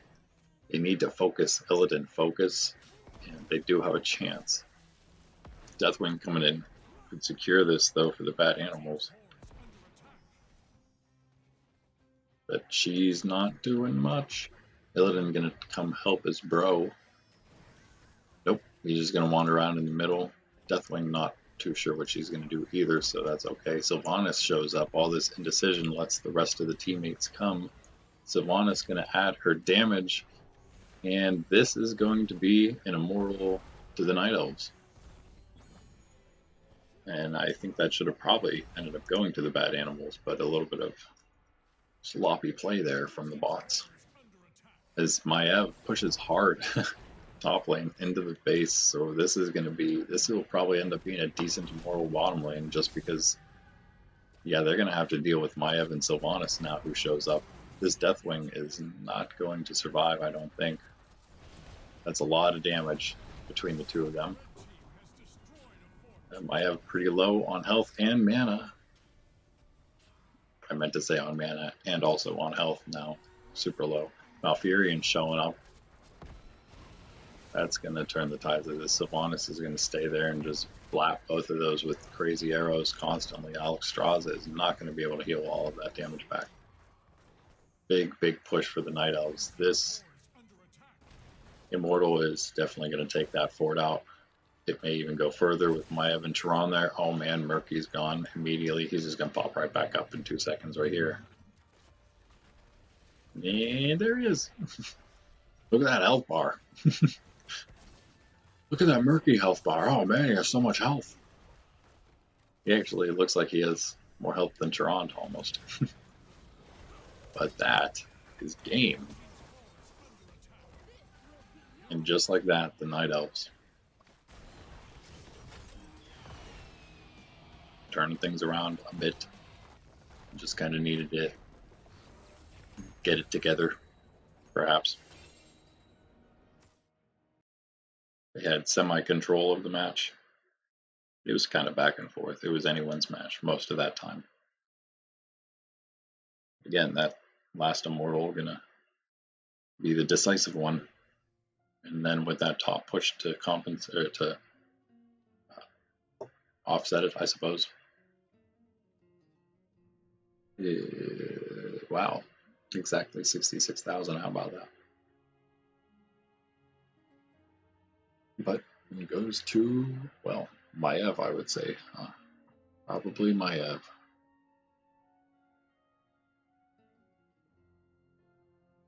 Malfurion with a bit more healing. Tron with, well, Malfurion with more of everything. Except XP. Because Tron was around more, probably. Even though Malfurion had one more assist. Yeah,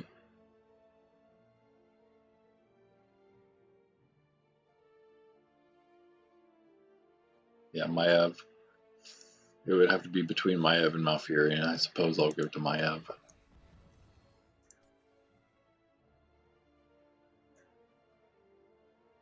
All right. That was match number 4. Two to go. Night Elves over the Bad Animals. And yes, they take a 2-game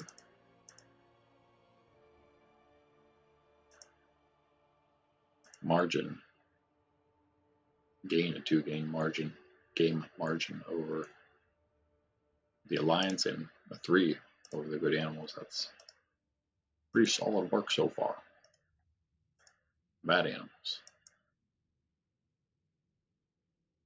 Drop. As the Good Animals did to 0-3. But they do not have any reserves, so they're stuck with who they got. Who else do we have that is 0-2? Protoss, we already talked about. Phoenix being waiting in the wings for them, potentially getting into the starting lineup next time. Night Elves take the victory. Dominion's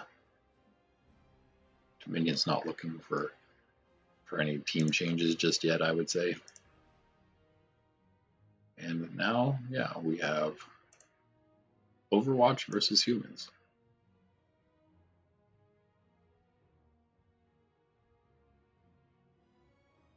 So Overwatch, who 0-2 right now, haven't won a match yet. They lost the very first match, or maybe the second match. Yeah, they lost the second match of the whole tournament. Their first match, they lost both of their matches this season so far. But this is a big divisional matchup for them. They could actually pull ahead of the Humans in the division by beating them here, huh? Let's see what happens. I guess I need that, huh?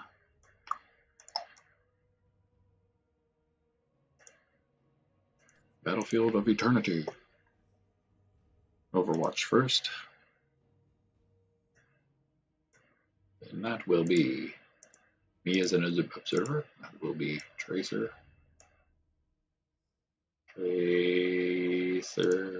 Zarya. Nope. Zarya. Lucio.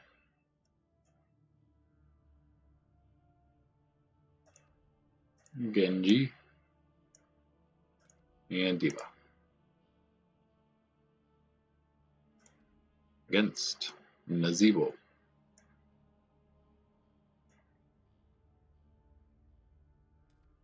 Sonya.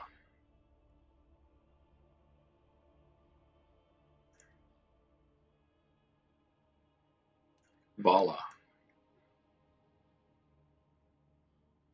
Johanna. And Cars.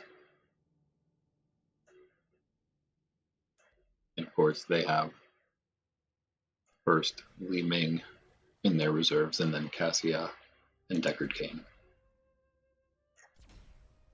Li Ming, the only playable class not able to make the starting line, as there's 6 of them. I guess technically Johanna would have been a later playable class in Diablo, but she came out first in Heroes, and also they could use her as a tank anyway in that lineup. Although Sonya's Well, Sonya's a bruiser, but she can do what she wants because she's Sonya. So. Oh, I'm preparing myself. Now my bottom screen is prepared. We have Zarya and Diva currently. Diva rocking the. She's been rocking this kind of skin a lot. She actually had that same color, I think, on in the first match, or maybe it was one of their tournament matches. Pretty cool Zarya skin.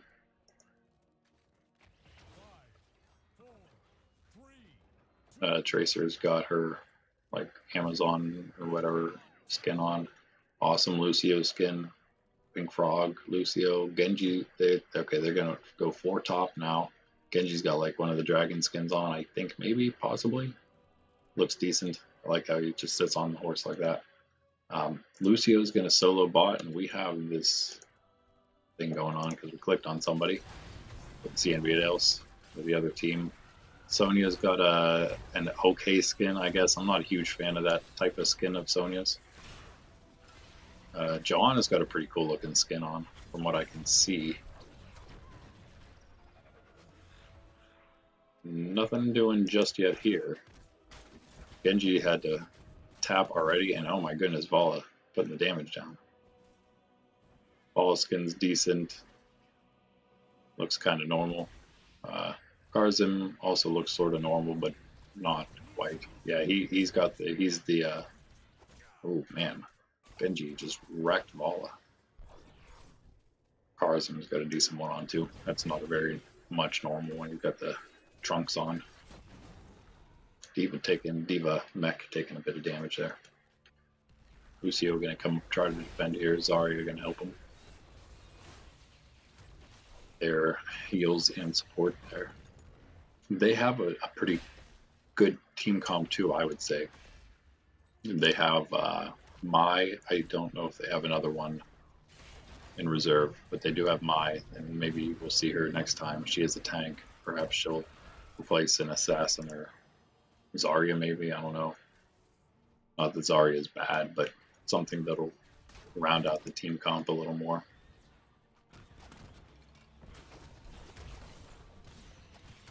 I thought this would be a fantastic. Maybe she would just replace Diva. Diva's a little niche. Maybe. I don't know. I like playing Diva myself, so I don't know. Sonya can take that bomb from Tracer, but she's not too worried about that. Vala continues to push really hard. She doesn't really care about what happened to her earlier. She ain't worried. Taking a lot of damage. Johanna can't heal you, so you're not there with Karzim anymore. Genji's gonna have to leave that. Sonya's getting pretty low here. Lucio's gonna continue to heal up Zarya, and those shields that she puts out are gonna keep them both sustained pretty well as well. Tracer gonna come in for the damage now. Sonya, Nazebo, and Karzim. Very frontal assault right now. And Tracer is having none of it. Sonya drops pretty low there. Vala continues to push by herself down here.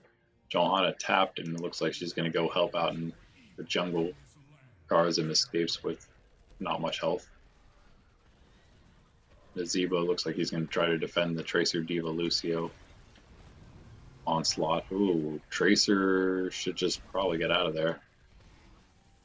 I don't know, maybe can you not dash over those things? I'm not positive now that I think about it.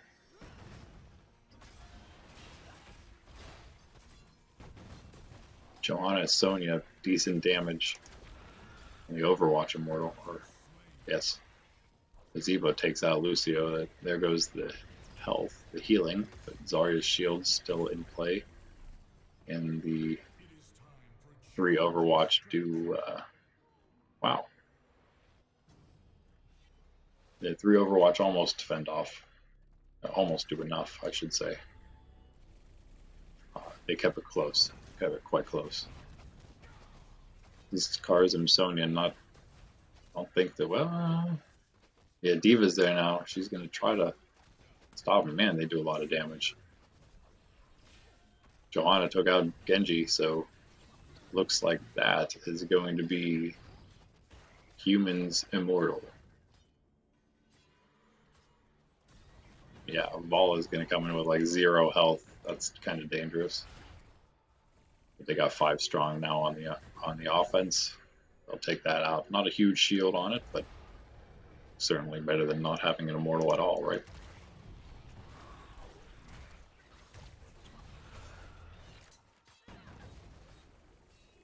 The Zebo has to back. Immortal goes top. Karzim, Johanna, Vala maybe pushing bot here. While he does that, the Zebo backing, Sonya tapping and coming in to help out the Immortal, maybe push this bottom, push this top fort down. Probably enough damage if they do. Karzim's gonna come lend his heals and his damage. Vala takes out Lucio. In the jungle? Oh, it was down here. Okay, he was right here maybe. Good kill, either way, for Vala. Ooh, Tracer and Genji. Catching Vala, roaming around. That was very dangerous, Vala. And there you have it. Now Karzim gonna get caught out with no health. No way he's gonna survive that. Wow. That was big. They didn't get this fort either. Zarya and D.Va able to defend.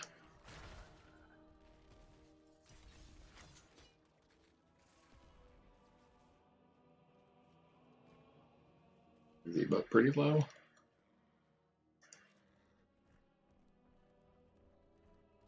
Quickly pushed back in favor of Overwatch that top lane. Maybe get that siege camp if I were them. But they have some other things they're dealing with now. Johanna showing up.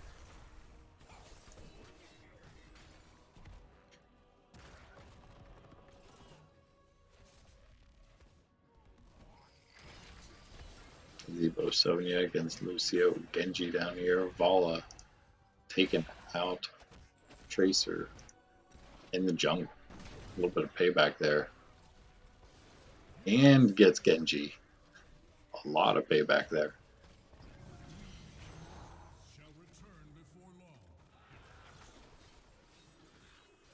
Good push here by Vala and Zebo Sonya. They can get the minions. That tower is not going to last very long. Speaking of push, Karzim just needs some minions too, and that tower might go top lane. Tracer going to decide to go top to deal with Karzim. D.Va, Lucio, Zarya already bottom dealing with the other members of the humans of Diablo. Zebo has to back. He has nothing left. Sonya's full, so she can do whatever she wants right now. Johanna as well. They can defend this if they like, or no, they're going to attack. They're going to go on the offensive. And I'm going to take some sips of coffee. Human team forming up here south. See what they can do. It's pretty close damage wise. It's just a big attack on both sides. Johanna and Sonya though now going for the defense. That is going to be enough to get them the slight advantage going into the second round here.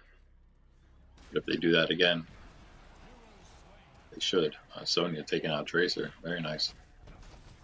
They've left the immortal area for that, but it was a nice kill. That's probably gonna solidify the victory here for them. The Zebo, nice defense in this second half of the immortal fight. And Johanna's just kind of roaming around making sure things don't get too out of hand anywhere. Karzim now as well. Come down, maybe defend. They have enough damage with Vala by herself. Yeah, Sonya's up here now. A little more shield than last time, but again, another immortal for the humans. And this one, of course, is going to go bottom, which is a little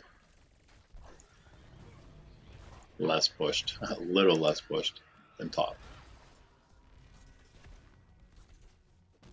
They're doing a very good job on both lanes at the same time. I mean, again, you have Vala, Sonya, they're low health though. There's good defense here by Tracer, D.Va, and Zarya, but that's going to leave this immortal to just smash this fort down. Genji and Lucio not going to be able to do much against Johanna and Zebo. And Karzim, once he gets there, Zebo is just going to lay out anybody who stays too long.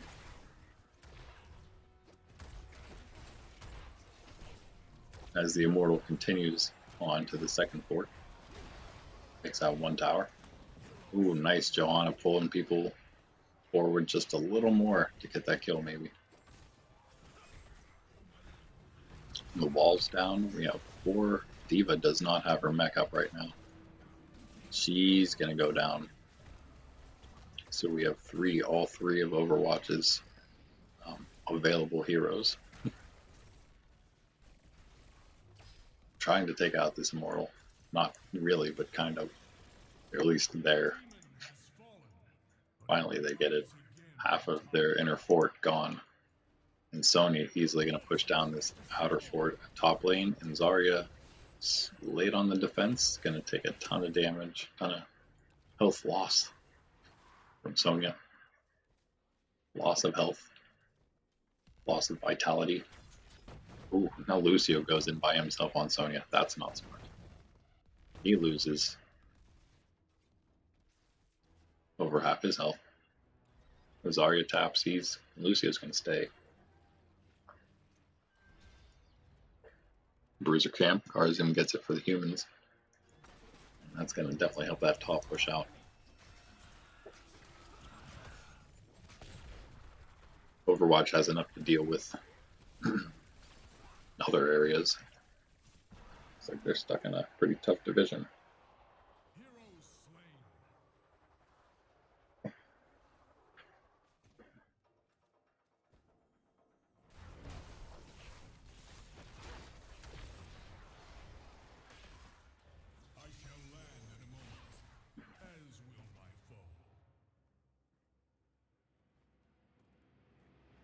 Here come the Immortals again.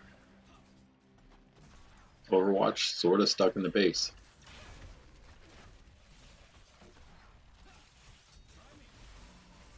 This camp's almost maybe gone. But they do have the siege now coming in. Both sides, of course. Must get siege after you get the first fort.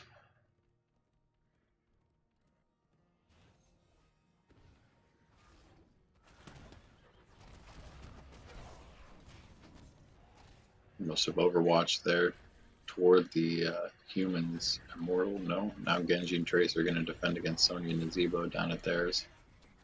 They need this defense, I think, or they're pretty much done. They need this Immortal, in fact. They need the whole thing.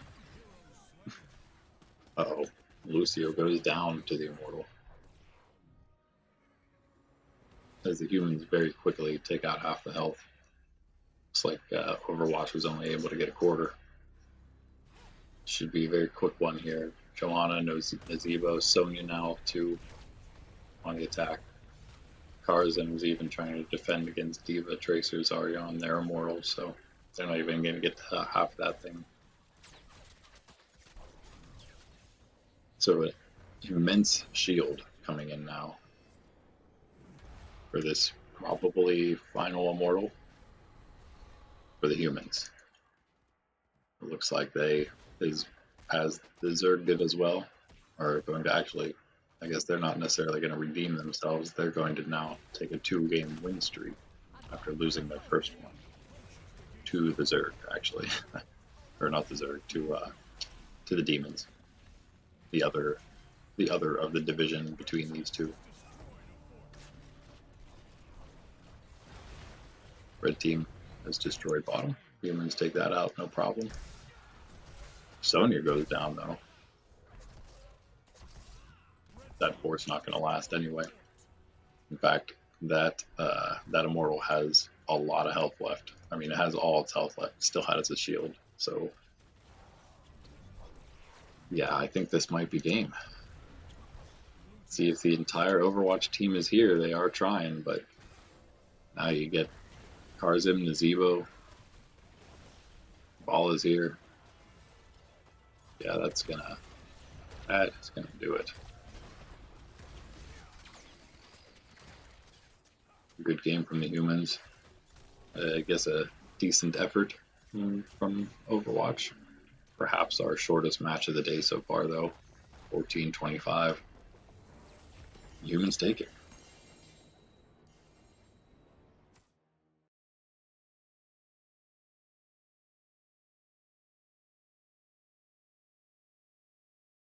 now, one match left, and it is a good finale, I would say.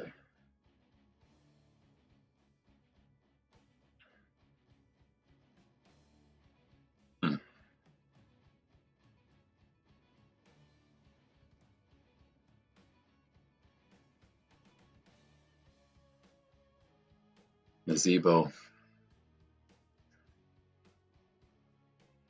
all around really good effort from all of them, as you can see. This spread out here, the scores are spread out nicely.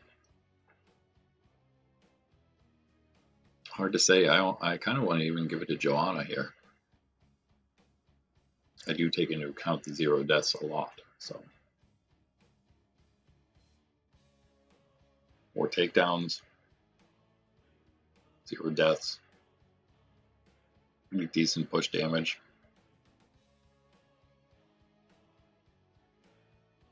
XP gain's pretty good.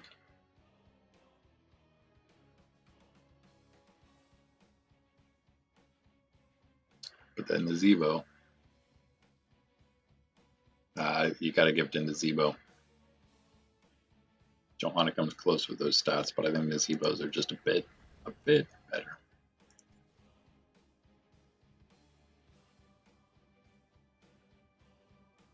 All right. Score 1 for the humans.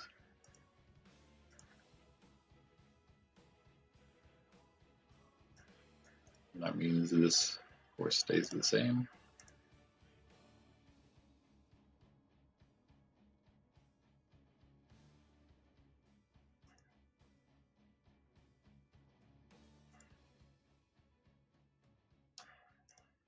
And for Overwatch, also moved 0-3, along with where many others have ended up so far.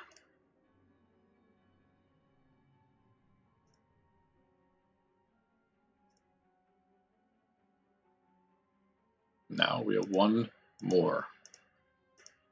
Someone else has got to lose their undefeated streak.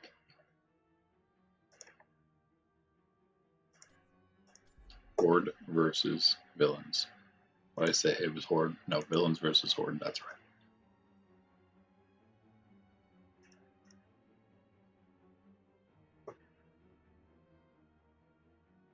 This is a big match, big divisional one for both of them. Then, of course, Arthas, Stitches,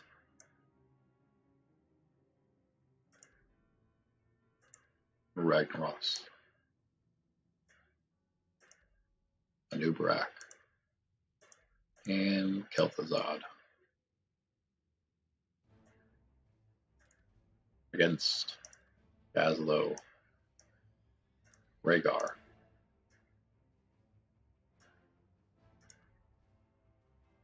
Thrall,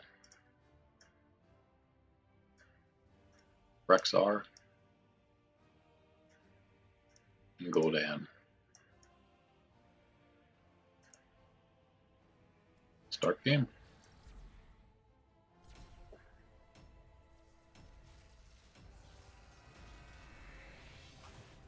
Now, the Horde did actually beat the Villains in the tournament.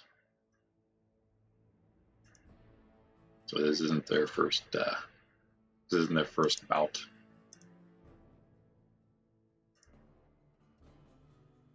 But you never know.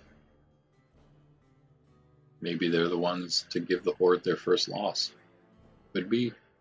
Maybe.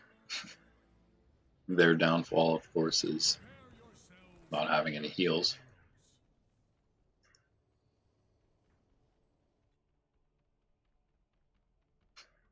Full party Stitches. One of those cool, like Frost, Frozen Space Lord Kel'Thuzad. Anub'arak wearing this blue mech skin again. Ragnaros, again, not wanting to go with anything cool. Arthas looks pretty decent. Pretty normal skins here. I mean, nothing too crazy. Gul'dan's is pretty cool. Rhaegar rocking another one of these elk wolf skins there, and Rexar has a pretty cool one too here. Mecha Rexar, Mecha Misha. And we get a fight top, of course. Got Gul'dan and Ragnaros soloing bottom. Rexar almost goes down to Nubrak, getting low. Kel'Thuzad too, Orthus, everybody. Looks like the Horde comes away victorious in that one. Gul'dan also winning the bottom lane fight against Ragnaros. Good start for the Horde here. Let's see if they can stay alive though. Rexar drops pretty low. Arthas though, staying maybe too long. No, he gets out. Rexar in the tower range, and he gets out of there. Misha soaking up a little more. Brawl and Stitches now. Rhaegar there still. They find Kel'Thuzad roaming up, and that is the first Stitches tried to save him with the hook, but not quite far enough. First blood to the Horde. Ragnaros taking on Gazlo here. Can be dangerous if you don't do enough damage. Gazlo running straight into the tower, almost dying, but not quite. Ragnaros, if you stay a little too long around the Gazlo, be careful with that. In these 2-lane maps with with good push teams, maybe that had to do with a lot of some of the wins we've seen again today. As Misha goes down there, it could, I don't know, be pretty important what happens here. And we discussed many times the push, I think, of the Horde is ridiculous. I mean, they have Gazlo for one, but then with Rexar and Gul'dan,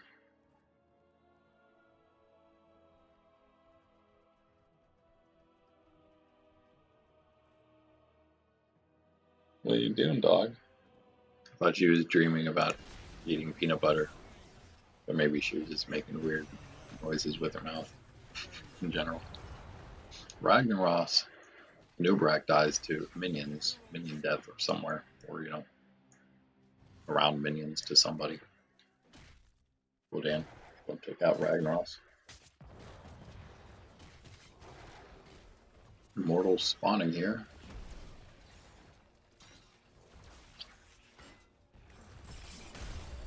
Kel'Thuzad dueling Gazlo and Rexar pretty successfully too. Rhaegar, nope, does not find him. A Nubrak gonna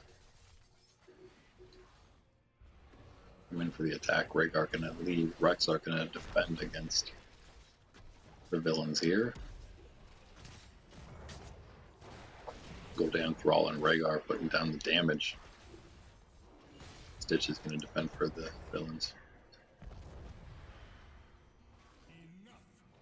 Make a lot of noises. Oh, she smells. You smell something. She smells something. Peanut butter. What?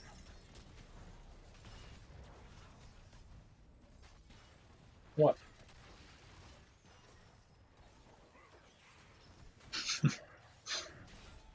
Sorry, so fighting happening. Ford quite handily taking this, I think. Again, that push, that damage they have, easy for like Gul'dan, one guy, someone, Gazlo puts a turret over here, Gul'dan stands over there. Really hard to get anything going on that Immortal. Like they're going to have a good third to a half of the health left there. Has a shield to work with. The Horde takes the first Immortal. And there it is. About a third.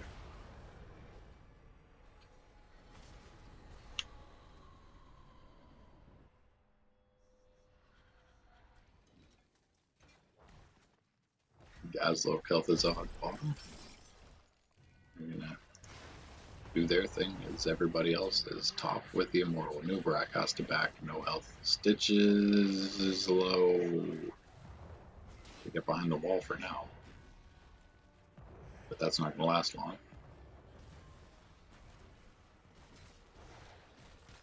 We had 4 strong up here, now Rexar and Misha are gonna head bottom. Looks like Gazlo's coming top.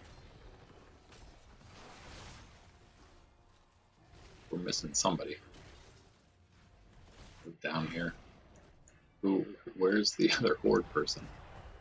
Rhaegar. I don't know where he was. Where is someone? Stitches misses the hook completely. They get this first fort with the first immortal. Just barely. That's all you need. Good start there. Ragnaros stays way too long. Misha's probably going to be able to stun him, I thought. But no. He's safe. Cool skin. Rhaegar Thrall continue to push. Kel'Thuzad not afraid to fight that. Also has a Nubrak backing him up here. Big tank boy. Ooh, but he's taking tons of damage, and Ragnaros shows up here. And Nubrak goes down. Almost. Misha falls. Sorry, gotta be careful there. He's not super useful without Misha. Ragnaros goes low. Thrall. Still, ooh. And I was gonna say he was winning all the fights. He's been there. He's remained there the longest in that top lane, but now he's gotta go. Rexar's caught out. Thrall just gets away. Rhaegar now roaming through the jungle. He's safe for now. Luckily nobody's around there. He's going to try to come up behind Kel'Thuzad and Ragnaros. A horrible idea. Ragnaros or Kel'Thuzad, a really nice, probably max length chain there. They're taking Rhaegar down quick. Gul'dan coming in, try to help him out. Kel'Thuzad and Ragnaros, wow. Almost kills both of them.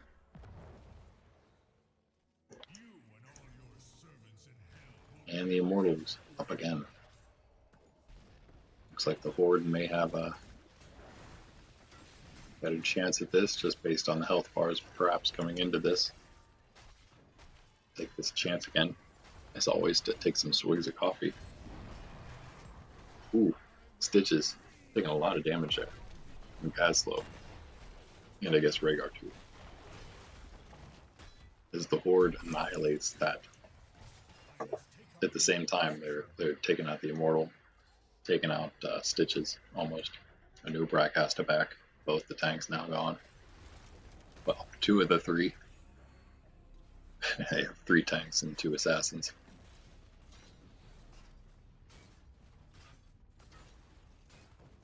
Not quite the damage. Yeah, well, they do. I mean, look at that damage they can put down. It's not like they're not. I mean, they are 2-0, you know. So. But Thrall quickly takes Ragnaros down, even though they are really putting down the damage nicely here. Arthas drops low. They're keeping it close. Rexar takes out Arthas though. That is like neck and neck though still. Stitches. Nope. Wow. Wow. That's 300, only 320 left. That's like 2 auto attacks difference. The Horde gets it. And gets 2 kills.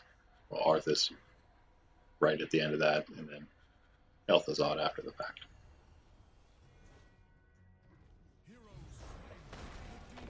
Nubrak goes down now.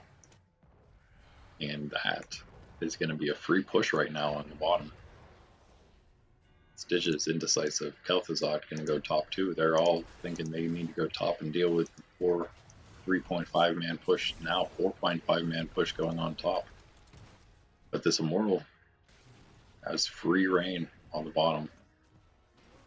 Now, maybe not the best decision. Rhaegar and Gazlo backing while the Immortal's up. Ragnaros takes out Rexar, so now they only have Gul'dan and Thrall out there. Immortals are gonna go down soon. Not gonna get the fort. Might get this tower. Just barely.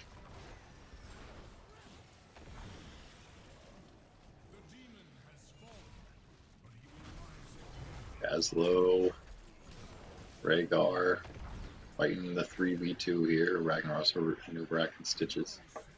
Pretty successful. Not bad. Thrall takes out Kel'Thuzad in top lane. He's going to continue push now. Gazlo remains in this 1v3 now. Gul'dan going to come down and help him. He's going to put tons of damage down on Nubrak. Not quite enough to kill him. Nubrak heals up. Arthas and Stitches now in a lot of trouble in the 3.5v2. Stitches now left alone. Arthas able to get out. Ragnaros going to try to poke a little bit of help. All he needed there was going to be no chase under the tower apparently. But the health bar is still low as they go back in. Ragnaros is going to fall. Kel'Thuzad follows him. And it's not a Nubrak uses his ult.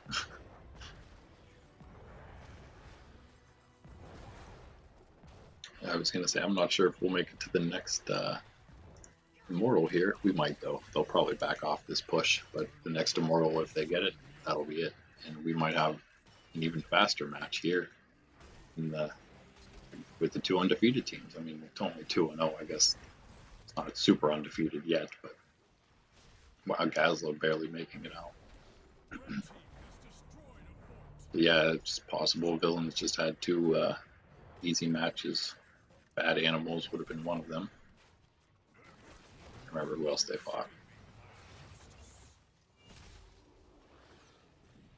We've been in different Warcraft. Oof. Oh, look at that ragdoll.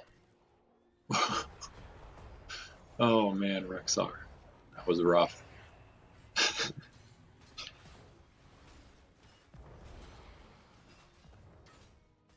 That's low. Laying the deeps down on that Immortal. Rhaegar maybe gonna have bringing some heals. That's certainly what he could use. Oof, Rhaegar goes down instead. He's not healing for some reason. And Gul'dan, though, did get the Arthas skill. It's going to even it out a bit, but Rexar, though, is still down from right before this. So really, it might be just enough. The villains need to focus. They did just enough. They're going to...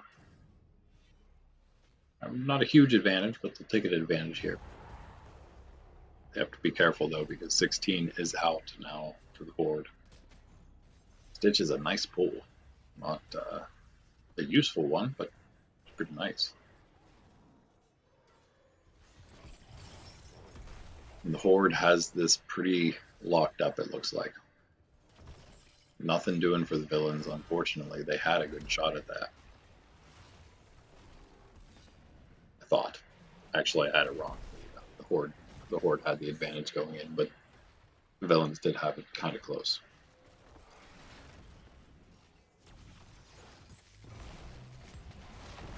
But not nearly close now. About a third of a shield left here for the Horde, and this is certainly going to do it, even if, yeah, there's no stopping now. Stitches barely escapes with his life. Kel'Thuzad's already down. He'll be coming up to at least try to help with this. But this is already an open base.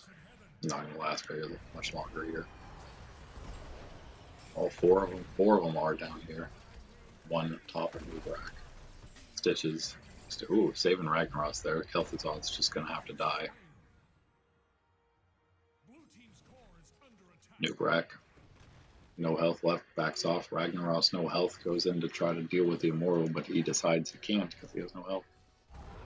He has a little bit coming in now. Stitches is like, Arthas, come out here. I know you're a tank and you have full health, but get away. So, 3 shots right now on the core. The Immortal easily pushing down that last fort. He might not even make it to the core. Ragnaros and Arthas is going to be able to take the couple of siege out, but this Immortal is going to finish things himself. And that is the decisive board victory. Not the fastest match. We're in over 15 minutes now, but close to the fastest. It's still very decisive.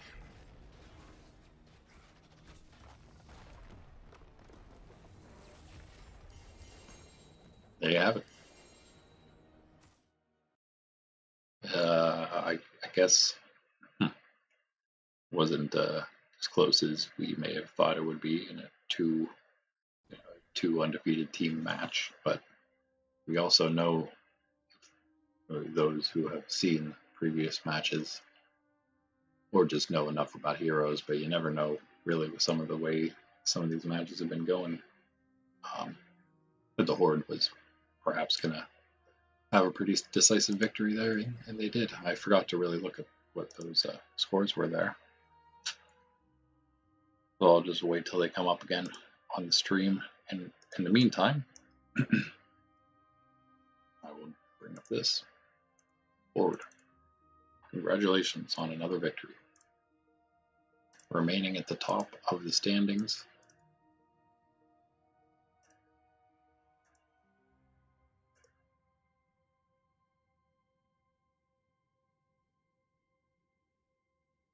Not just undefeated in this season, but undefeated in all the matches so far, overall. All right, there you have it. Day 3's results.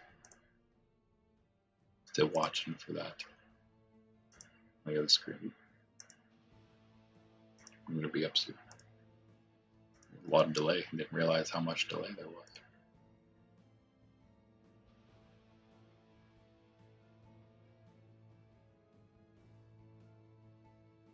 All right, wow. Well, it looks like Gul'dan probably deserves it.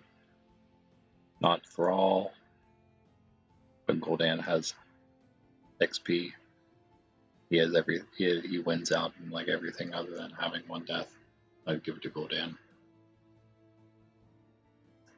But such a decisive victory. So we got Horde, Demons, Night Elves.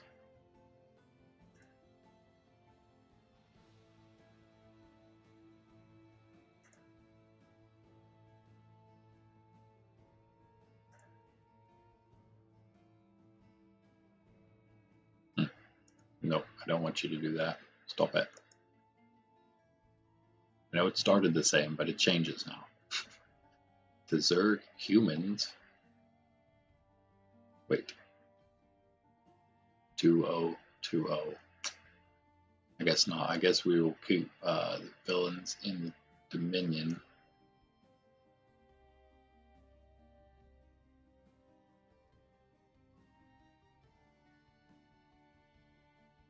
There.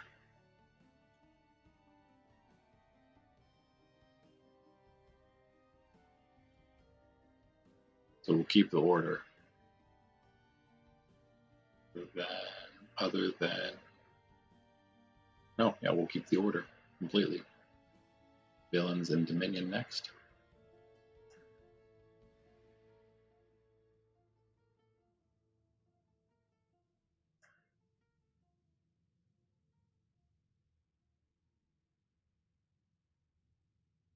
Zerg.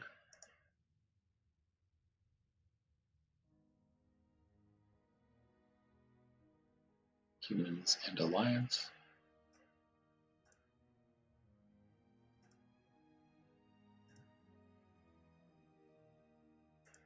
So yeah, 3-0, 3-0, 3-0, 2-1, 2-1, 2-1, 2-1. There's the 1-2 for the Alliance. The only 1 and 2. And then the Good Animals, Overwatch, Protoss, and Bad Animals all still 0-3. Good Animals first.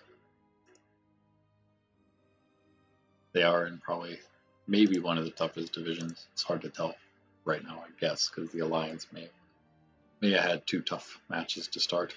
We'll see. I mean, they did have 1 tough one to start. What was their second match? Oh, they played the Night Elves in the other one. So Night Elves are proving to be pretty decent. Overwatch.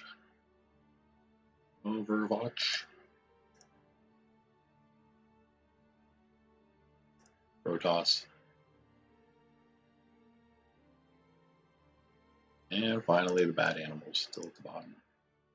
Bottom of the barrel. All it takes is 1 win and losses from the other ones to move way up here though, right? Nice, alright, well that is day 3. And day 4 will, of course, be tomorrow. Maybe we'll see some new lineups for what we have here. Good and bad animals don't have anything. Good animals, bad animals, no reserves. Overwatch and Protoss. We may see Phoenix, I guess, maybe coming in. We should.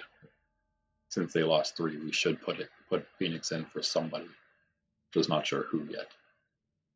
But if I remember, it will happen. Oh, and also we could do both Anna and Mai. Switch them in for, maybe we'll even switch them in for Lucio and Diva, maybe? Healer and tank, or healer and tank, perhaps. We'll see how that goes. They can always change other things up. It should also be based on how well they do, but at the same time, got to make sure that the team comp stays relatively normal, I guess. And also, they all did pretty bad since they're 0-3. We could always go back and just look at who performed better than others, but I'm not going to go through all that. I think it's probably just going to end up being Diva and Lucio for now. Maybe if they keep losing, perhaps I'll put Diva or somebody, well, either Diva or Lucio back in for Zarya, something like that, and just keep moving them around until maybe they find a winning team comp. We'll see what happens. Same with Protoss, but they only have one other one to move around, and he's another assassin to go along with all their other assassins. And so Arcanus is pretty. He doesn't have to worry much about losing his spot since he's the only non-assassin on the team. I'd also say, well, yeah, I don't know. Tassadar is probably safe, but maybe not completely safe. Arcanus is probably the only one that I can say is really safe because he's the only non-assassin. He pretty much has to be in there for them to have any chance, I would say. But yeah, anyway, that is it for today. Hope to see you again tomorrow. Should be just as interesting, I hope. Again, of course, a new map. Oh, and last thing, I guess we can kind of figure out what's going to happen, right? We can do, yeah, let's do this. You can even put them in right now. Let's put them in right now, and then you'll know, and I'll know, and I won't have to do it next time. We will start with, it hasn't been up at the top yet. The Horde's been at the bottom, one of the last matches every time. Protoss, Zerg. Okay, let's do this. Zerg against whoever else is in the, well, they're in the middle because they, yeah, okay. Let's start from day 1 and use, we'll do Dominion against Alliance. We can do StarCraft versus Warcraft protagonist, and then non-StarCraft versus the antagonist. Alright, so Dominion, Alliance. Alliance just had one. These can be as random as I want them to be because they have these interconference ones now. We'll do 3 of these, so they'll all play. So the Dominion will play the Alliance, then the Night Elves or whoever, and then they go to Animals in whichever order. But they'll play all 3 of them in a row, and they'll just keep flip-flopping with the others. So the others in that division would be, I'd do Dominion and Alliance, Zerg and Night Elves.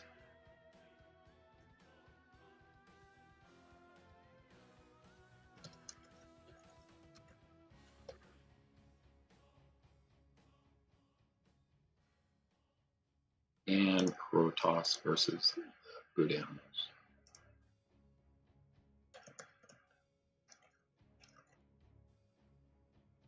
So the way I'm doing this, it will end up allowing some of these teams to definitely get a victory. I mean, some of the 0-3s to definitely not be 0-3s anymore. as I'm matching them up with people, at least this time, either first ranked, second ranked, or third ranked together. So, and then let's do the other three, which will be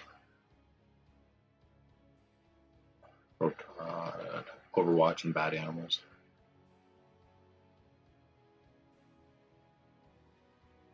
Let's see, Overwatch, Bad Animals.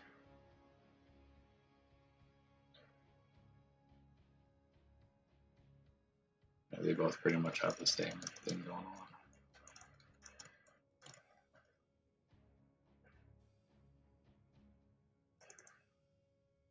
Yeah, I'm gonna keep it like that, or else I might end up confusing myself when I'm doing the commentating. So have the animals on the same side both games in a row. Then we have humans and the villains.